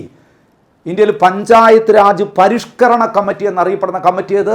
Ashok Mehta committee എന്ന് നിലവിൽ വന്നു 1977. ഏത് ഗവൺമെൻറ്റിൻ്റെ കാലത്ത്? ജനതാ ഗവൺമെൻറ്റിൻ്റെ കാലത്ത്. ഈ കമ്മിറ്റിയുടെ നോക്കൂ, ബൽവന്ത് റായ് മേത്ത കമ്മിറ്റി പറഞ്ഞ് ത്രിതല പഞ്ചായത്ത് സംവിധാനം. എന്നാൽ അശോക് മേത്ത കമ്മിറ്റി റിപ്പോർട്ട് ചെയ്തത് എന്താണെന്ന് അറിയൂ? അശോക് മേത്ത കമ്മിറ്റി പറഞ്ഞത് ബൽവന്ത് റായ് മേത്ത പറയും പോലെ ത്രിതലമൊന്നും വേണ്ട, പകരം ദ്വിതലം മതി, 2 തലം മതി. അതായിരുന്നു ഒരു പ്രധാന ചോദ്യം. ഇന്ത്യയിൽ ദ്വിതല പഞ്ചായത്ത് സംവിധാനം ശുപാർശ ചെയ്ത കമ്മിറ്റി ഏത്? അശോക് മേത്ത കമ്മിറ്റി. അദ്ദേഹം പറഞ്ഞ് എന്തെന്നറിയോ? ബൽവന്ത് റായ് മേത്ത പറഞ്ഞ പോലെ ഏറ്റവും മുകളിൽ ജില്ലാതലത്തിൽ ശിലാപരിഷത്ത് അങ്ങനെ നിന്നോട്ടെ, കുഴപ്പമില്ല, ശിലാപരിഷത്ത് അങ്ങനെ നിന്നോട്ടെ. താഴെത്തട്ടിലുള്ള പഞ്ചായത്ത് സമിതിയും ഗ്രാമപഞ്ചായത്തും വേണ്ട, പകരം ഒരൊറ്റ മണ്ഡലം മതി. അതിന് അദ്ദേഹം വിളിച്ച പേരെന്തെന്നറിയാമോ? മണ്ഡൽ പഞ്ചായത്ത്.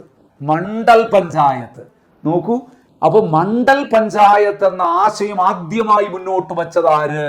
അശോക് മേത്ത കമ്മിറ്റി. ശ്രദ്ധിക്കണം, ത്രിതല പഞ്ചായത്ത് ശുപാർശ ചെയ്ത കമ്മിറ്റി ഏത്? ബൽവന്ത് റായ് മേത്ത കമ്മിറ്റി. ദ്വിതല പഞ്ചായത്ത് ശുപാർശ 2 ടയർ സിസ്റ്റം ശുപാർശ ചെയ്തത് ആര്? അശോക് മേത്ത കമ്മിറ്റി. മണ്ഡൽ പഞ്ചായത്ത് എന്നൊരു ആശയം മുന്നോട്ട് വെച്ച കമ്മിറ്റി ഏത്? അശോക് മേത്ത കമ്മിറ്റി. ശുപാർശകൾ ഒരുപാടുണ്ട്, ഞാൻ അതിലേക്ക് കടക്കുന്നില്ല, പ്രധാനപ്പെട്ട കാര്യങ്ങൾ പറഞ്ഞു. GVK റാവു കമ്മിറ്റിയെക്കുറിച്ച് അത്ര പ്രധാനപ്പെട്ടതൊന്നും ചോദ്യങ്ങളൊന്നും പരീക്ഷയ്ക്ക് വരാറില്ല, അതുകൊണ്ട് ഞാൻ കൂടുതൽ അങ്ങോട്ടേക്ക് കടക്കുന്നില്ല. 1985 ആസൂത്രണ കമ്മീഷൻ നിയമിച്ച, പ്ലാനിംഗ് കമ്മീഷൻ നിയമിച്ച ഒരു കമ്മിറ്റിയാണ്. ഗ്രാമീണ മേഖലയിലെ വികസനവും ദാരിദ്ര്യ നിർമ്മാർജ്ജനവും ഒക്കെ ലക്ഷ്യമിട്ട് പ്രവർത്തിച്ച ഒരു കമ്മിറ്റിയാണെന്ന് മാത്രം തൽക്കാലം ഓർമ്മിച്ചാൽ മതി. അപ്പോൾ അടുത്ത ചോദ്യത്തിലേക്ക് നമുക്ക് കടക്കാം. കുറച്ച് ചോദ്യങ്ങൾ നമ്മൾ പറഞ്ഞതെല്ലാം വളരെ പ്രധാനപ്പെട്ട ചോദ്യങ്ങളായിരുന്നു. അതിൻ്റെ ആ ആൻസർ മാത്രമല്ല, ഞാൻ പറഞ്ഞ അനുബന്ധ വസ്തുതകൾ കൂടി നിങ്ങളുടെ മനസ്സിലുണ്ടാകണം, ഉറപ്പായിട്ടും ഉണ്ടാകണം. ഒരു പരീക്ഷ മുന്നിൽ നിൽക്കുന്ന നിങ്ങൾക്ക് ഏറെ പ്രയോജനപ്രദമാകും, യാതൊരു സംശയവുമില്ല. അപ്പോൾ അടുത്ത ചോദ്യത്തിലേക്ക് നമുക്കൊന്ന് കടക്കാം. ആമുഖവുമായി ബന്ധപ്പെട്ട തെറ്റായ പ്രസ്താവന ഏത്? അപ്പം നമ്മുടെ കീവേഡ് എന്താണ് ഇവിടെ? തെറ്റായ പ്രസ്താവന അഥവാ പ്രസ്താവനകളേവ. പ്രിയാമ്പിളുമായി ബന്ധപ്പെട്ട നമുക്ക് ഓരോന്ന് പറയുമ്പോൾ തന്നെ ശരിയോ തെറ്റോ ഒന്നുകൂടെ നേരത്തെ പറഞ്ഞതുപോലെ ഒന്ന് പറഞ്ഞു പോകാം. ആശയം കടമെടുത്തത് ബ്രിട്ടനിൽ നിന്നാണ്. ആമുഖം എന്ന ആശയം കടമെടുത്തത് ബ്രിട്ടനിൽ നിന്നാണ് നമ്മൾ പറയുന്നത്. ആ പ്രസ്താവന ശരിയാണോ തെറ്റാണോ? തെറ്റല്ലേ? അപ്പം നമുക്ക് വേണ്ടത് തെറ്റായ പ്രസ്താവനയാണ്. അപ്പോൾ അത് നമുക്ക് വേണം. പക്ഷേ ഈ പ്രസ്താവന തെറ്റാണ്. ആമുഖമെന്ന ആശയം നമ്മൾ കടമെടുത്തത് USA നിന്നല്ലേ, അമേരിക്കയിൽ നിന്നല്ലേ? ആമുഖം, മൗലികാവകാശങ്ങൾ, സ്വതന്ത്ര നീതിന്യായ വ്യവസ്ഥ, സുപ്രീം കോടതി, ഹൈക്കോടതി, അതാണ് സ്വതന്ത്ര നീതിന്യായ വ്യവസ്ഥ എന്നൊക്കെ നമ്മൾ പറഞ്ഞത്. ഇംപീച്ച്മെൻറ്റ്, ജുഡീഷ്യൽ റിവ്യൂ പവർ, ലിഖിത ഭരണഘടന, ഉപരാഷ്ട്രപതിയുടെ ധർമ്മങ്ങൾ, ഇങ്ങനെയുള്ള കാര്യങ്ങളെല്ലാം നമ്മൾ കടമെടുത്തത് അമേരിക്കയിൽ നിന്നാണ്. അതെല്ലാം ഒന്ന് പഠിച്ചു വെച്ചോളുക, 1 മാർക്കിന് അത് കിട്ടും. അപ്പോൾ തീർച്ചയായിട്ടും അതെല്ലാം അമേരിക്കയിൽ നിന്നാണ് കടമെടുത്തത്.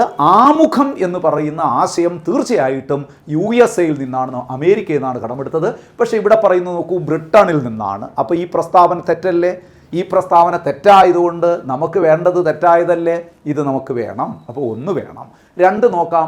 ആമുഖത്തിന് വേണ്ടി ലക്ഷ്യപ്രമേയം തയ്യാറാക്കിയത് ഡോക്ടർ BR അംബേദ്കർ ആണ്. ശരിയാണോ? ആമുഖത്തിൻ്റെ ശില്പി എന്ന് വിളിക്കപ്പെടുന്നത് ആരെയാണ്? ജവഹർലാൽ നെഹ്റു അല്ലേ? നമ്മൾ നേരത്തെ പഠിച്ചില്ലേ, അസംബ്ലി പഠിപ്പിച്ചപ്പോൾ ഞാൻ പറഞ്ഞില്ലേ, ജവഹർലാൽ നെഹ്റു ആണ് ആമുഖത്തിന് വേണ്ടി ലക്ഷ്യപ്രമേയം തയ്യാറാക്കി 1946 ഡിസംബർ 13 ഭരണഘടനാ നിർമ്മാണ സഭയുടെ മുമ്പിൽ സബ്മിറ്റ് ചെയ്തത്. ജവഹർലാൽ നെഹ്റു ആണ്, അംബേദ്കർ അല്ല. ജവഹർലാൽ നെഹ്റു ആണ്. അപ്പോൾ ഈ പ്രസ്താവനയും തെറ്റ്. നമുക്കപ്പോൾ അതും വേണം. 1 വേണം, 2 വേണം. 3 നോക്കാം. ഭരണഘടനയുടെ ഉദ്ദേശ ലക്ഷ്യങ്ങൾ വിളംബരം ചെയ്യുന്നു. ആമുഖം, preamble declares objects and aims of Indian constitution എന്നാണ് ഇവിടെ പറയുന്നത്. ആ പ്രസ്താവന ശരിയല്ലേ? ഇന്ത്യൻ ഭരണഘടനയുടെ ഉദ്ദേശ ലക്ഷ്യങ്ങൾ വിളംബരം ചെയ്യുന്നത് ആമുഖമാണ്. ആമുഖത്തിൽ ഭരണഘടനയുടെ ലക്ഷ്യങ്ങൾ അടിവരയിട്ട് പറഞ്ഞിട്ടുണ്ട്. നീതി, സ്വാതന്ത്ര്യം, സമത്വം, സാഹോദര്യം എന്നൊക്കെ പറയുന്ന ലക്ഷ്യങ്ങൾ ആമുഖത്തിൽ വളരെ വ്യക്തമായി ചിത്രീകരിച്ചിട്ടുണ്ട്. അപ്പോൾ ഇവിടെ ഈ പോയിന്റ് ശരിയാണ്. നമുക്ക് വേണ്ട, ശരി നമുക്ക് വേണ്ട ഈ ചോദ്യത്തിൽ. അടുത്ത നോക്കൂ. ഭരണഘടനയുടെ മനസാക്ഷി എന്നറിയപ്പെടുന്നു. ശരിയാണ്.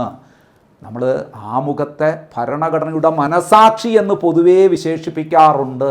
പക്ഷേ ആമുഖത്തെ നമ്മൾ ഒരുപാട് വിശേഷണങ്ങൾ നടത്തിയ ആൾക്കാരുണ്ടല്ലോ, അതുകൂടി പെട്ടെന്നൊന്ന് മനസ്സിൽ ഓർത്താൽ നന്നായിരിക്കും. ആമുഖം ഭരണഘടനയുടെ ആത്മാവാണ്. പറഞ്ഞതാരാണ്? അപ്പോൾ അതിനു മുമ്പ് അദ്ദേഹം പറഞ്ഞ 3 വിശേഷണങ്ങൾ പറഞ്ഞിട്ട് ആ പേര് ഞാൻ പറയാം. ആമുഖം ഭരണഘടനയുടെ ആത്മാവാണ്. ആമുഖം ഭരണഘടനയുടെ താക്കോലാണ്. ആമുഖം ഭരണഘടനയുടെ രത്നമാണ്. ഇത് 3 പറഞ്ഞത് ആരാണെന്ന് ചോദിച്ചാൽ ആളിൻ്റെ പേരാണ് താക്കൂർദാസ് ഭാർഗവ്. താക്കൂർദാസ് ഭാർഗവ്. താക്കൂർദാസ് ഭാർഗവ്. എന്താ അദ്ദേഹം പറഞ്ഞത്? ആമുഖം ഭരണഘടനയുടെ ആത്മാവാണ്. ആമുഖം ഭരണഘടനയുടെ താക്കോലാണ്. ആമുഖം ഭരണഘടനയുടെ രത്നമാണ്. Preamble is the soul of constitution.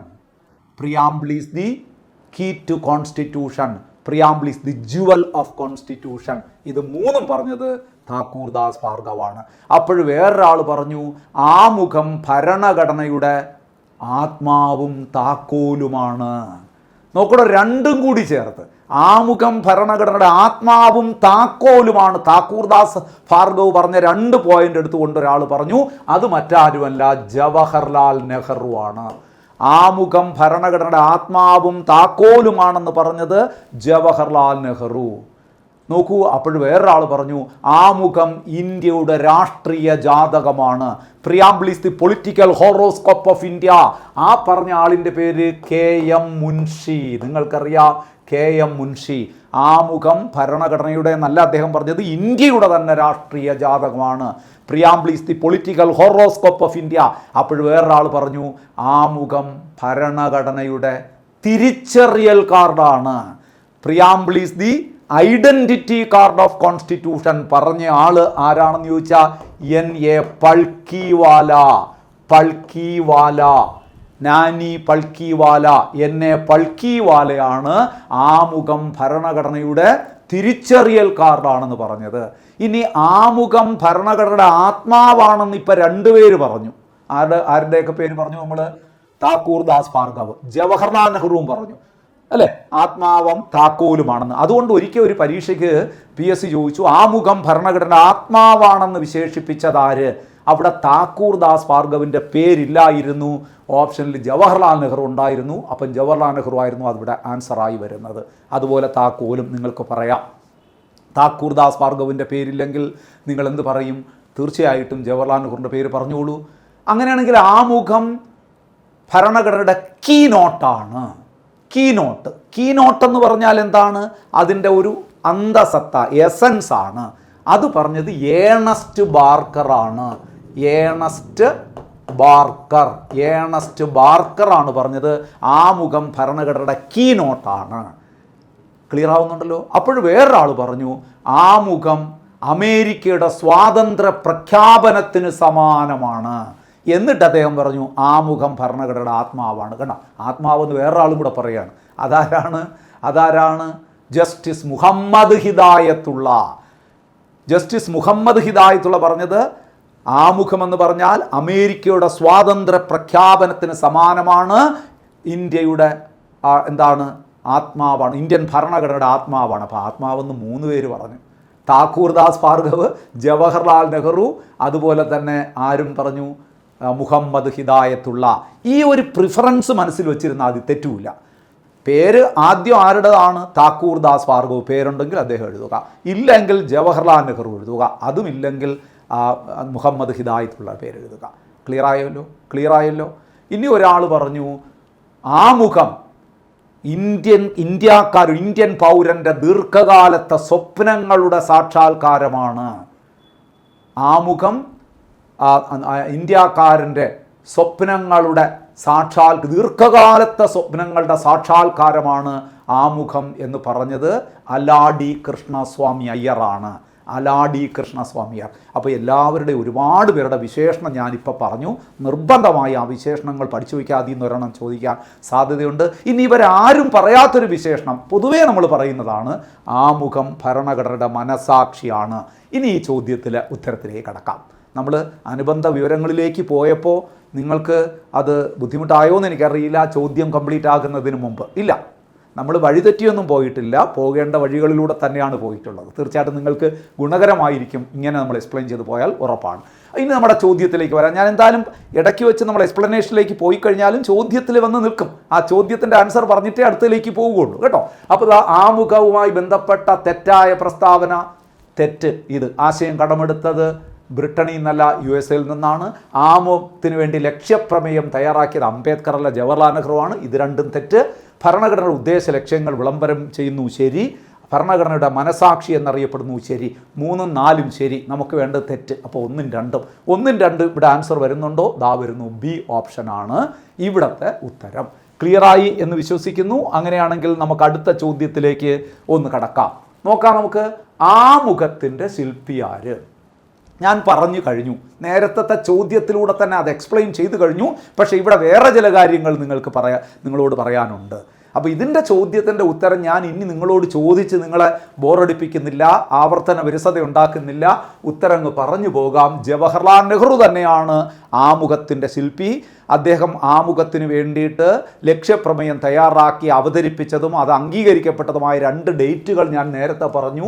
December മാസം 13-ാം തീയതി 1946 ലക്ഷ്യപ്രമേയം അവതരിപ്പിച്ചത്. അത് അംഗീകരിച്ചത് 1947 ജാനുവരി മാസം 22. ഈ 2 ഡേറ്റുകൾ മറക്കൂലല്ലോ.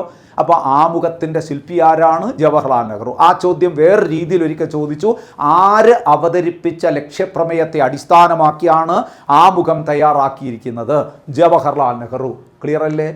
ഇനി നോക്കൂ, ഒരു 3 പേര് കിടക്കുന്നു. ആ ആൾക്കാർ ആരൊക്കെയാണെന്നൊന്ന് പറഞ്ഞു പോകാം.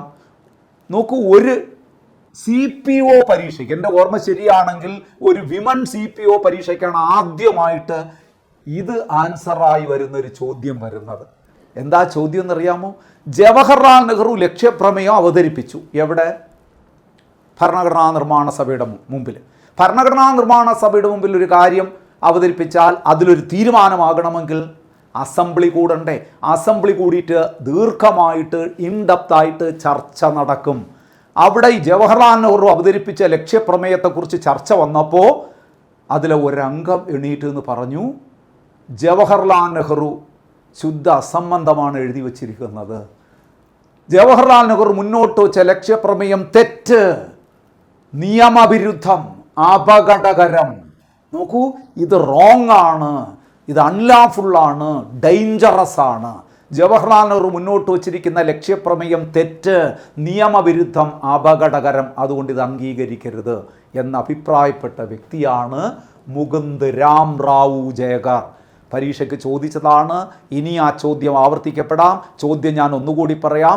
ജവഹർലാൽ നെഹ്റു മുന്നോട്ട് വച്ച ലക്ഷ്യപ്രമേയം തെറ്റ്, നിയമവിരുദ്ധം, അപകടകരം എന്നിങ്ങനെ വിശേഷിപ്പിച്ച ഭരണഘടനാ നിർമ്മാണ സഭയിലെ അംഗമാര് അത് മുകുന്ദ് രാം റാവു ജയകർ. ഇതാരാണ്? SV കാമത്ത്. വളരെ പ്രധാനപ്പെട്ട ഒരാളാണ്. ഇദ്ദേഹവും ഇതുപോലെ ഒരു ഇടങ്കോലിട്ട മനുഷ്യനാണ്. അതായത് ഒരു എതിർവാദം ഉന്നയിച്ചുകൊണ്ട് മറ്റൊരു സാഹചര്യത്തിൽ മുന്നോട്ട് വന്ന വ്യക്തിയാണ്. ഞാൻ ചോദിക്കട്ടെ, ആമുഖം ആരംഭിക്കുന്നത് എങ്ങനെ എന്ന് ചോദിച്ചാൽ നിങ്ങൾ എന്ത് പറയും? V the people of India എന്നല്ലേ തുടങ്ങുന്നത്? നാം ഇന്ത്യയിലെ ജനങ്ങൾ, അല്ലെങ്കിൽ ഇന്ത്യയിലെ ജനങ്ങളായ നാം. PSC അടുത്ത കാലത്ത് വലിയൊരു ചതി ചെയ്തു. ആമുഖം ആരംഭിക്കുന്നത് എങ്ങനെയെന്ന് ചോദിച്ചിട്ട് ഒരു ഓപ്ഷനിൽ കൊടുത്തിരിക്കുന്നു, നാം ഇന്ത്യയിലെ ജനങ്ങൾ, ഇന്ത്യയിലെ ജനങ്ങളായ നാം. എന്നിട്ട് അടുത്ത ഓപ്ഷനിൽ കൊടുക്കുന്നു ഭാരതീയരായ നാം. ഇത് രണ്ടും ഒന്നല്ലേ? പക്ഷേ അവിടെ ആൻസർ ഇന്ത്യയുടെ ജനങ്ങളായ നാം എന്നതാണ് ആൻസർ കൊടുത്തിരുന്നത്. ആ കറക്റ്റാണ് ഇംഗ്ലീഷ് വാക്കിൻ്റെ പരിഭാഷ. നോക്കൂ, വാസ്തവത്തിൽ അങ്ങനെ ചോദിക്കാൻ പാടുണ്ടോ? നിങ്ങളൊന്ന് ആലോചിച്ച് നോക്കൂ. രണ്ടും ഒന്നല്ലേ? ഇന്ത്യ എന്ന് പറഞ്ഞാലും ഭാരതം എന്ന് പറഞ്ഞാലും ഒന്നല്ലേ? കാരണം ഇന്ത്യൻ ഭരണഘടനയിലെ 1ാമത്തെ ആർട്ടിക്കിളിൽ പറയുന്നത് എന്താണ്? India or Bharat shall be A union of state. India അഥവാ ഭാരതം എന്താണ്? സംസ്ഥാനങ്ങളുടെ യൂണിയനാണ്. അപ്പോൾ ബോത്ത് ആർ സെയിം അല്ലേ? ഇന്ത്യ ഭാരതം ശരിയല്ലേ? പക്ഷേ ഇപ്പോൾ ചോദിച്ച ചോദ്യം ഇതാണ്, നാം ഇന്ത്യയിലെ ജനങ്ങൾ, നാം ഭാരതീയരായ ജനങ്ങൾ എന്ന് പറഞ്ഞുകൊണ്ട് 2 ഓപ്ഷൻ. അവിടെ ഉത്തരം ഇന്ത്യയിലെ ജനം. കാരണം ഇത് ഇംഗ്ലീഷിൻ്റെ കറക്റ്റ് പരിഭാഷ വരുന്നത് V the people of India, നാം ഇന്ത്യയിലെ ജനങ്ങൾ. അതായിരുന്നു ഉത്തരമായി വന്നത്. അതുകൊണ്ട് നിങ്ങൾ അങ്ങനെയൊക്കെ പഠിച്ചു വയ്ക്കുക. PSC ഇങ്ങനെ ചില അതിക്രമങ്ങളൊക്കെ കാണിക്കും കേട്ടോ. അപ്പോൾ അത് നമ്മൾ ഒരു സ്റ്റെപ്പ് മുന്നോട്ട് തന്നെ നമ്മൾ നിൽക്കണം. ഇതെല്ലാം ഇങ്ങനെ ചോദിക്കാൻ സാധ്യതയുണ്ടെന്ന് മനസ്സിൽ വയ്ക്കുക. നമ്മൾ അറിയാം, V the people of India having solemnly resolved to constitute India into sovereign, socialist, secular, democratic republic എന്ന് പറഞ്ഞ് അങ്ങനെ തുടങ്ങി പോവുകയാണ്. പിന്നെ ലക്ഷ്യങ്ങളെല്ലാം ജസ്റ്റിസ്, ലിബർട്ടി, ഇക്വാലിറ്റി, ഫ്രട്ടേണിറ്റി എല്ലാം അതിനകത്ത് പറഞ്ഞിട്ടുണ്ട്.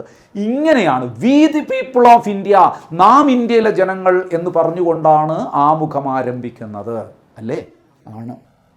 പക്ഷേ ഒരാൾ അപ്പോഴെണീറ്റ് എന്ന് പറഞ്ഞു, ഇതിൻ്റെ ചർച്ചയിൽ പറഞ്ഞു, അത് നടക്കില്ല. വി ദി പീപ്പിൾ എന്നല്ല ആരംഭിക്കേണ്ടത്, in the name of God. നാം ഇന്ത്യയിലെ ജനങ്ങളെന്ന് വേണ്ട, ദൈവനാമത്താൽ എന്ന് പറഞ്ഞുകൊണ്ട് തന്നെ ആരംഭിക്കണം എന്ന് വാശി പിടിച്ച ആൾ ആരെന്ന് ചോദിച്ചാൽ അതാണ് SV കാമത്ത്. അപ്പം ചോദ്യം എന്താണ്? ആമുഖം ആരംഭിക്കേണ്ടത് ദൈവനാമത്താൽ എന്ന വാക്കുപയോഗിച്ചായിരിക്കണമെന്ന് വാശി പിടിച്ച ഭരണഘടനാ നിർമ്മാണ സഭയിലെ അംഗമാര് SV കാമത്ത്. അപ്പോൾ ഈ 2 സുഹൃത്തുക്കളെ പേര് മറക്കാതിരിക്കുക. ജവഹർലാൽ നെഹ്റു മുന്നോട്ട് വെച്ച ലക്ഷ്യപ്രമേയം തെറ്റ്, നിയമവിരുദ്ധം, അപകടകരം എന്നിങ്ങനെ വിമർശിച്ച ഭരണഘടനാ നിർമ്മാണ സഭയിലെ അംഗം മുകുന്ദ് രാം റാവു ജയകർ. ആമുഖം ആരംഭിക്കേണ്ടത് ദൈവനാമത്താൽ എന്ന പദം ഉപയോഗിച്ചായിരിക്കണമെന്ന് വാശി പിടിച്ച ഭരണഘടനാ നിർമ്മാണ സഭയിലെ അംഗമാരാണ്. അത് SB കാമത്ത്. പക്ഷെ അത് അംഗീകരിക്കപ്പെട്ടില്ല. അവസാനം വോട്ടിനിടേണ്ടിയൊക്കെ വന്നു. വോട്ടിനിട്ടപ്പോൾ ഏറ്റവും കൂടുതൽ വോട്ട് കിട്ടിയത് ജനങ്ങൾക്കാണ്, ജനങ്ങളുടെ പക്ഷത്താണ്. ആ ദൈവനാമത്താൽ എന്ന് പറയുന്ന ആ ഒരു ആ ഒരു വാദഗതിക്ക് പിന്തുണ കുറവായിരുന്നു. അങ്ങനെ ആദ്യമായിട്ട് ഭരണഘടനാ നിർമ്മാണ സഭയിൽ ജനങ്ങൾ ദൈവത്തെ തോൽപ്പിച്ച ദിവസമായിരുന്നു അത്. അപ്പോൾ എങ്ങനെ ആരംഭിക്കുന്നത്?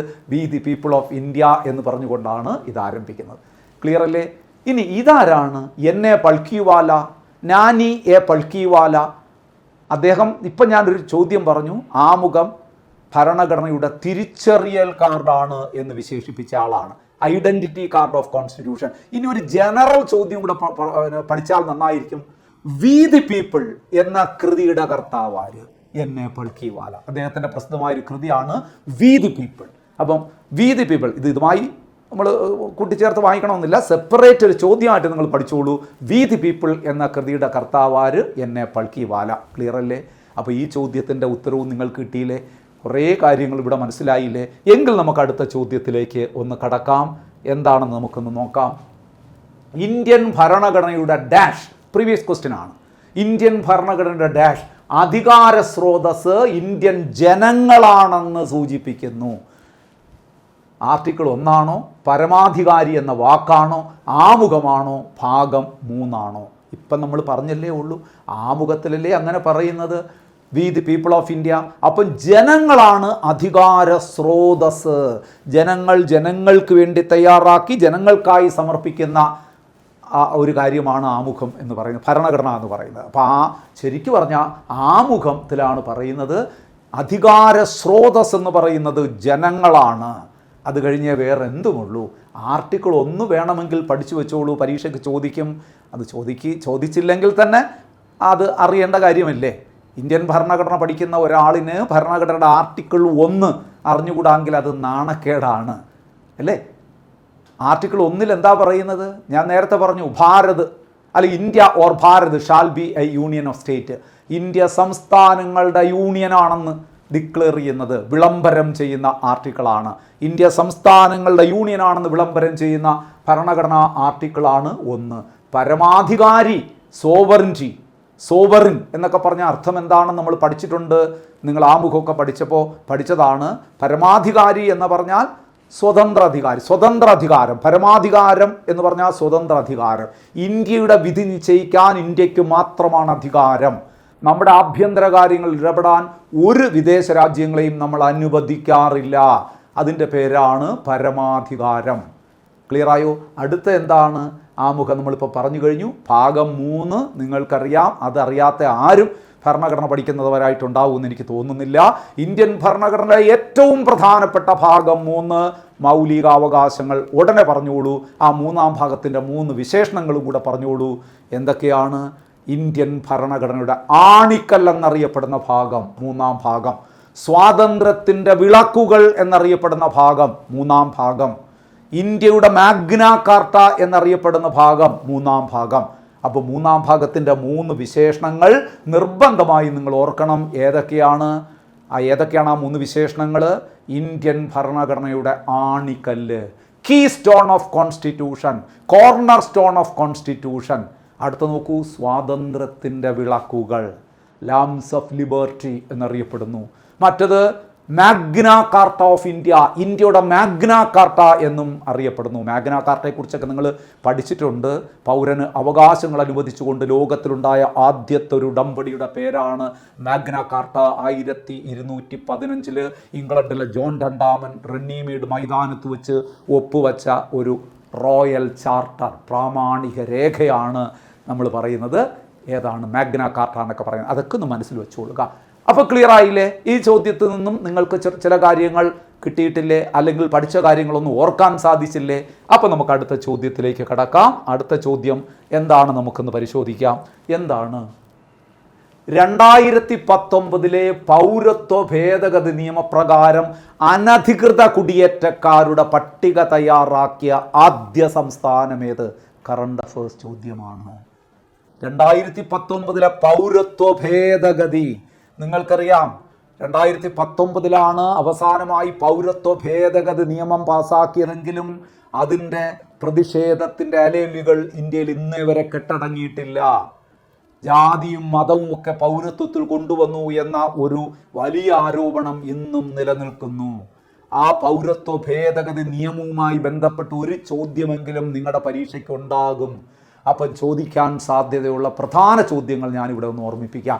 ഈ ചോദ്യത്തിൻ്റെ ഉത്തരം ഒന്ന് പറഞ്ഞ്, 2019 പൗരത്വ ഭേദഗതി നിയമപ്രകാരം അനധികൃത കുടിയേറ്റക്കാരുടെ പട്ടിക തയ്യാറാക്കിയ ആദ്യ സംസ്ഥാനം ഒരു സംശയം വേണ്ട ഉത്തർപ്രദേശ് തന്നെയാണ്, UP ആണ്. എങ്കിൽ ഞാൻ 2019 പൗരത്വ ഭേദഗതി നിയമവുമായി ബന്ധപ്പെട്ട് നിങ്ങൾ അടിയന്തരമായി അറിഞ്ഞിരിക്കേണ്ട ചില കാര്യങ്ങൾ ഞാനിവിടെ ഓർമ്മിപ്പിക്കാം.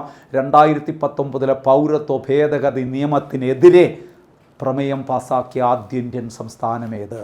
പരീക്ഷയ്ക്ക് ചോദിക്കും. 2019 പൗരത്വ ഭേദഗതി നിയമത്തിനെതിരെ പ്രമേയം പാസാക്കിയ ആദ്യ ഇന്ത്യൻ സംസ്ഥാനം കേരളം. ഒരു സംശയവും വേണ്ട. പൗരത്വ ഭേദഗതി നിയമത്തിനെതിരെ പ്രമേയം പാസാക്കിയ ആദ്യ ഇന്ത്യൻ സംസ്ഥാനം കേരളം. രണ്ടാമത്തെ ഇന്ത്യൻ സംസ്ഥാനം പഞ്ചാബ്. 2 പോയിന്റും പഠിക്കുക. പൗരത്വ ഭേദഗതി നിയമത്തിന് എതിരെ പ്രമേയം പാസാക്കിയ ആദ്യ ഇന്ത്യൻ സംസ്ഥാനം കേരളം, രണ്ടാമത്തെ ഇന്ത്യൻ സംസ്ഥാനം പഞ്ചാബ്. കേരളത്തിൻ്റെ കാര്യം മറക്കരുത്. പൗരത്വ ഭേദഗതി നിയമം കേരളത്തിൻ്റെ ഒരു പ്രത്യേകതയുണ്ട്. ഇപ്പോഴുള്ള നിയമസഭയല്ല, അതിനു മുമ്പുള്ള നിയമസഭയാണ്. അതിൽ ഏറ്റവും വലിയ തമാശ എന്ന് പറയുന്നത് ഇത് ഏകകണ്ഠമായിട്ടാണ് ഈ പ്രമേയം കേരള നിയമസഭ പാസ്സാക്കിയത്. അപ്പോഴും കേരള നിയമസഭയിൽ ഒരു BJP അംഗവും ഉണ്ട്. നിങ്ങൾക്കറിയാം, O രാജഗോപാൽ നിയോജക മണ്ഡലത്തിൽ നിന്ന് തിരഞ്ഞെടുക്കപ്പെട്ടു വന്നയാളാണ്. പക്ഷേ ഏറ്റവും വലിയ തമാശ എന്ന് പറയുന്നത് ഈ പൗരത്വ ഭേദഗതി നിയമത്തിനെതിരെ കേരള നിയമസഭ നിയമം പാസ്സാക്കിയപ്പോൾ അദ്ദേഹവും ഇതിന് അനുകൂലിച്ച് വോട്ട് ചെയ്തു. പൗരത്വ ഭേദഗതി നിയമം BJP സർക്കാർ കൊണ്ടുവന്നതാണല്ലോ, പക്ഷേ അതിനെ എതിർത്തുകൊണ്ടാണ് കേരള നിയമസഭ പ്രമേയം പാസ്സാക്കിയത്. പക്ഷേ കേരള നിയമസഭയിലെ എല്ലാ അംഗങ്ങൾക്കൊപ്പം O രാജഗോപാലും ഇതിന് അനുകൂലമായിട്ടാണ് വോട്ട് ചെയ്തത്. അദ്ദേഹത്തിന് വലിയ സമാധാനം പറയേണ്ടി വന്നു പാർട്ടിയുടെയൊക്കെ മുമ്പിൽ. പക്ഷേ അദ്ദേഹം വിശദീകരിച്ച ഒറ്റ കാര്യമേ ഉള്ളൂ, കേരളത്തിൻ്റെ പൊതുവികാരത്തിനോടൊപ്പം ഞാനും കൂടെ നിന്നു. എന്തായാലും നന്നായി. അങ്ങനെ കേരള നിയമസഭ ഏകകണ്ഠമായിട്ട് പൗരത്വ ഭേദഗതി നിയമത്തിനെതിരെ പ്രമേയം പാസാക്കി. അത് ഇന്ത്യ ചരിത്രത്തിലെ ഒരു സംഭവമായിരുന്നു. ആദ്യ സംസ്ഥാനം കേരളമായിരുന്നു. രണ്ടാമത് പ്രമേയം പാസാക്കിയത് പഞ്ചാബാണ്. എങ്കിൽ നിങ്ങൾ ഒരു ചോദ്യം കൂടെ പഠിക്കുക. പൗരത്വ ഭേദഗതി നിയമത്തെ പ്രശംസിച്ചുകൊണ്ട് അഥവാ അനുകൂലിച്ചുകൊണ്ട് പ്രമേയം പാസാക്കിയ ആദ്യ ഇന്ത്യൻ സംസ്ഥാനം ഗോവയാണ്. കറണ്ട് അഫേഴ്സ് ചോദ്യങ്ങളാണ്, പഠിച്ചു വയ്ക്കണം. പൗരത്വ ഭേദഗതി നിയമത്തെ അനുകൂലിച്ചുകൊണ്ട് അഥവാ പ്രശംസിച്ചുകൊണ്ട്, നല്ല നിയമമാണ് എന്നൊക്കെ പറഞ്ഞുകൊണ്ട് പ്രമേയം പാസ്സാക്കിയത് ഗോവയാണ്. ക്ലിയർ അല്ലേ?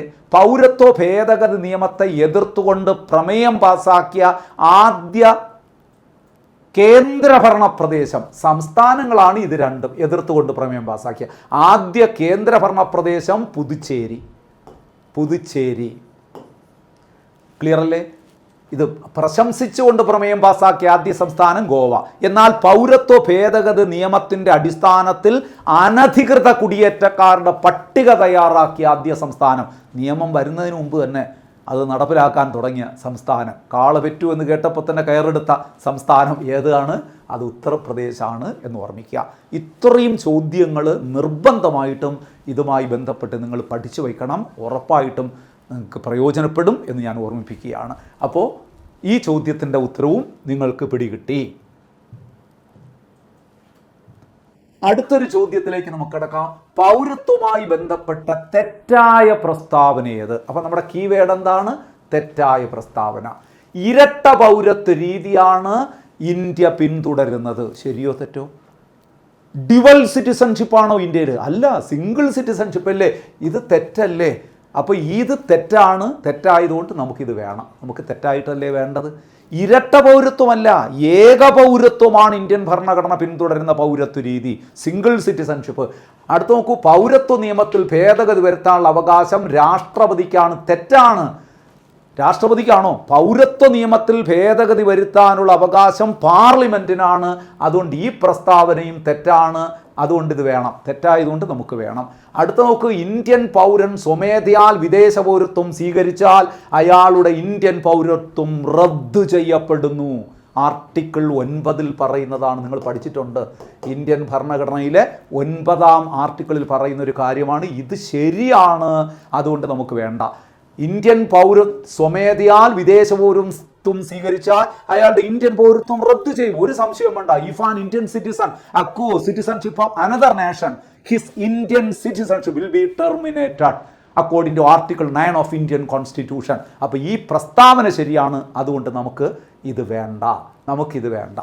അടുത്ത നോക്കൂ, 5 മാർഗങ്ങളിലൂടെയാണ് ഇന്ത്യൻ പൗരത്വം നേടുന്നത്. അബ്സല്യൂട്ട്ലി റൈറ്റ് ആണ്, അതുകൊണ്ട് ഇത് നമുക്ക് വേണ്ട. ആ പ്രസ്താവന ശരിയാണ്. 5 മാർഗങ്ങളിലൂടെ അല്ലേ ഇന്ത്യൻ പൗരത്വം നേടുന്നത്? ഏതൊക്കെ മാർഗങ്ങളിലൂടെ?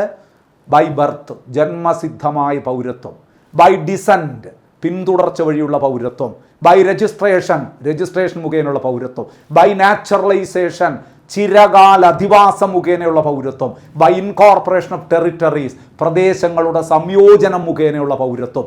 അങ്ങനെ 5 മാർഗങ്ങളിലൂടെയാണ് ഇന്ത്യൻ പൗരത്വം നേടുന്നത്. അപ്പോൾ ഈ 2 പ്രസ്താവനകളും ശരിയാണ്, 1ഉം 2ഉം തെറ്റാണ്. അപ്പം നമുക്ക് വേണ്ടത് തെറ്റായതുകൊണ്ട് 1ഉം 2ഉം ആൻസർ വരുന്ന എ ഓപ്ഷനാണ് ഇവിടെ ശരി ഉത്തരമായി വരുന്നത്. ക്ലിയർ അല്ലേ?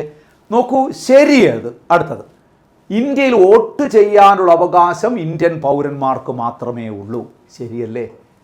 ഇന്ത്യൻ വോട്ടവകാശം നമുക്ക് മാത്രമേ ഉള്ളൂ. വിദേശ പൗരന്മാർക്കൊന്നും വോട്ട് ചെയ്യാനുള്ള അവകാശമില്ല. നിങ്ങൾ ആലോചിച്ച് നോക്കൂ, നമ്മുടെ ഒരു ലോക്സഭാ തിരഞ്ഞെടുപ്പ് നടക്കുന്നു. നമ്മൾ പോളിംഗ് ബൂത്തിലേക്ക് പോയി വോട്ട് ചെയ്യാനായിട്ട് ക്യൂ നിൽക്കുകയാണ്. ആ ക്യൂവിൻ്റെ ഇടയിൽ നമ്മുടെ കോവളം ബീച്ച് കാണാൻ വന്ന ഒരാൾ കൂടി ഒരു വിദേശി വന്ന് വോട്ട് ചെയ്യാൻ നിന്നാൽ അനുവദിക്കുമോ ആരെങ്കിലും? തൂക്കിയെടുത്ത് വെളിയിൽ കളയില്ലേ? നമുക്കല്ലേ അവകാശമുള്ളൂ, വോട്ട് ചെയ്യാനുള്ള അവകാശം. ഇന്ത്യയിൽ വോട്ട് ചെയ്യാനുള്ള അവകാശം ഇന്ത്യൻ പൗരന്മാർക്ക് മാത്രം. ശരി, നമുക്ക് വേണ്ടത് ശരി തന്നെയാണ്, അതുകൊണ്ട് അത് വേണം. നിയമത്തിനു മുമ്പിൽ തുല്യത എന്ന ഭരണഘടനയുടെ 14-ാം വകുപ്പ് ഇന്ത്യയിലെ വിദേശ പൗരന്മാർ ഉൾപ്പെടെ എല്ലാവർക്കും ബാധകമാണ്. All are equal before law. ഒരു സംശയവും വേണ്ട, വിദേശിക്കും സ്വദേശിക്കും ഒക്കെ ബാധകമാണ്. ഒരു തെറ്റ് ചെയ്താൽ, ഒരു കുറ്റം ചെയ്താൽ വിദേശിയും സ്വദേശിയും ഒരേ ശിക്ഷ അനുഭവിക്കണം. 14-ാം വകുപ്പ് പറയുന്നതാണ് all are equal before law എന്ന് പറയുന്നതാണ്. ക്ലിയർ ആയല്ലോ? അടുത്ത് നോക്കൂ, 3, പൗരത്വ നിയമം പാർലമെന്റ് പാസ്സാക്കിയത് 1955-ലാണ്. Absolutely right. 1955-ലാണ് സിറ്റിസൺഷിപ്പ് ആക്ട് പാസ്സാക്കുന്നത്. പിന്നീട് 6 തവണ അത് അമെൻഡ് ചെയ്തു. ഏറ്റവും ഒടുവിൽ 2019-ലാണ് അത് അമെൻഡ് ചെയ്തത്. നോക്കൂ, പൗരത്വ നിയമം പാസ്സാക്കിയത് 1955 തന്നെയാണ്, അതും ശരിയാണ്. പൗരത്വ നിയമം ഒടുവിലായി ഭേദഗതി ചെയ്ത് 2019, അതും ശരിയാണ്. അപ്പം ഇതിലെ എല്ലാ പ്രസ്താവനകളും ശരിയാണ്. അപ്പം ഡി ഓപ്ഷൻ അല്ലേ ആൻസർ വരുന്നത്. മുകളിൽ പറഞ്ഞവയെല്ലാം ശരിയാണ്. ഓക്കെ ആയോ? ക്ലിയർ ആയില്ലേ? അപ്പോൾ നെക്സ്റ്റ് ക്വസ്റ്റ്യനിലേക്ക് നമുക്കൊന്ന് കിടക്കാം. നോക്കൂ, 2019 പൗരത്വ ഭേദഗതി നിയമം നിലവിൽ വന്നത് എന്നാണ്. 2019 പൗരത്വ ഭേദഗതി നിയമം നിലവിൽ വന്നത്? ഒരു സംശയവും വേണ്ട, 2020 ജാനുവരി 10-ാം തീയതി. ഈ പറയുന്ന ഡേറ്റുകളൊക്കെ എന്താണെന്ന് അറിയാമോ? 2019 ഡിസംബർ 10 ലോകസഭ പാസ്സാക്കി. ഈ നിയമം ലോകസഭ പാസ്സാക്കി. 11 രാജ്യസഭ പാസ്സാക്കി. 12 രാഷ്ട്രപതി ഒപ്പുവെച്ചു. നോക്കൂ, ഈ നിയമത്തിൻ്റെ ഒരു പ്രത്യേകത എന്താണെന്ന് അറിയാമോ? ഡിസംബർ 9-ാം തീയതി അമിത്ഷാ ഭേദഗതി ബില്ല് പാർലമെൻറ്റിൽ അവതരിപ്പിച്ചു. ഡിസംബർ 10-ാം തീയതി ലോകസഭ ആ ബില്ല് പാസ്സാക്കി. രാജ്യസഭ ബില്ല് പാസ്സാക്കിയത് ഡിസംബർ 11-ാം തീയതി. രാഷ്ട്രപതി പ്രസിഡന്റ് അത് ഒപ്പുവെച്ചത് ഡിസംബർ മാസം 12-ാം തീയതി. നോക്കൂ, ഇങ്ങനൊരു നിയമം അങ്ങനെ പാസ്സായതായിട്ട് നമ്മുടെ അറിവിലില്ല അല്ലേ? ക്ലിയറായിട്ട് 9-ന് ബില്ല് അവതരിപ്പിക്കുന്നു, പിറ്റേ ദിവസം 10-ന് ലോകസഭ പാസ്സാക്കുന്നു, പിറ്റേ ദിവസം 11-ന് രാജ്യസഭ പാസ്സാക്കുന്നു, പിറ്റേ ദിവസം 12-ന് രാഷ്ട്രപതി ഒപ്പുവയ്ക്കുന്നു. 2020 ജാനുവരി 10-ന് ആ നിയമം നിലവിൽ വരുന്നു. ക്ലിയർ അല്ലേ? അപ്പോൾ സാധാരണ നിയമങ്ങൾ നിങ്ങൾക്കറിയാം, ഒരു സഭ പാസ്സാക്കിയിട്ട് കുറേ ദിവസങ്ങൾ കഴിഞ്ഞ്, ചിലപ്പോൾ ആഴ്ചകൾ കഴിഞ്ഞ്, ചിലപ്പോൾ മാസങ്ങൾ കഴിഞ്ഞായിരിക്കും അടുത്ത സഭ പാസ്സാക്കുന്നത്. പിന്നെ ദിവസങ്ങൾ കഴിഞ്ഞായിരിക്കും രാഷ്ട്രപതി അംഗീകരിക്കുന്നത്. ഇത് നോക്കൂ, അടുപ്പിച്ച് 9, 10, 11, 12 എന്തിനായിരിക്കാം ഇങ്ങനെ അടുപ്പിച്ച് പാസ്സാക്കിയത്? എന്നോട് ചോദിച്ചാൽ ഞാൻ പറയും നിങ്ങൾക്ക് പഠിക്കാൻ എളുപ്പത്തിന് വേണ്ടിയിട്ടായിരിക്കാം എന്നേ പറയാനുള്ളൂ. അപ്പോൾ നോക്കൂ, ഇത് ഒന്ന് ഓർത്ത് വെച്ചുകൊള്ളുക. ഇത് ഓർക്കാൻ വളരെ എളുപ്പമാണ്. അപ്പോൾ ജാനുവരി 10, 2020 ആണ് ഈ നിയമം നിലവിൽ വന്നത്. ക്ലിയർ അല്ലേ? അപ്പൊ നെക്സ്റ്റ് ക്വസ്റ്റ്യനിലേക്ക് നമുക്കൊന്ന് പോകാം. അടുത്ത ചോദ്യം എന്താണ് നമുക്കൊന്ന് നോക്കാം. പൗരത്വ നിയമം ഭേദഗതി ചെയ്യാനുള്ള അധികാരം ആർക്കാണ്?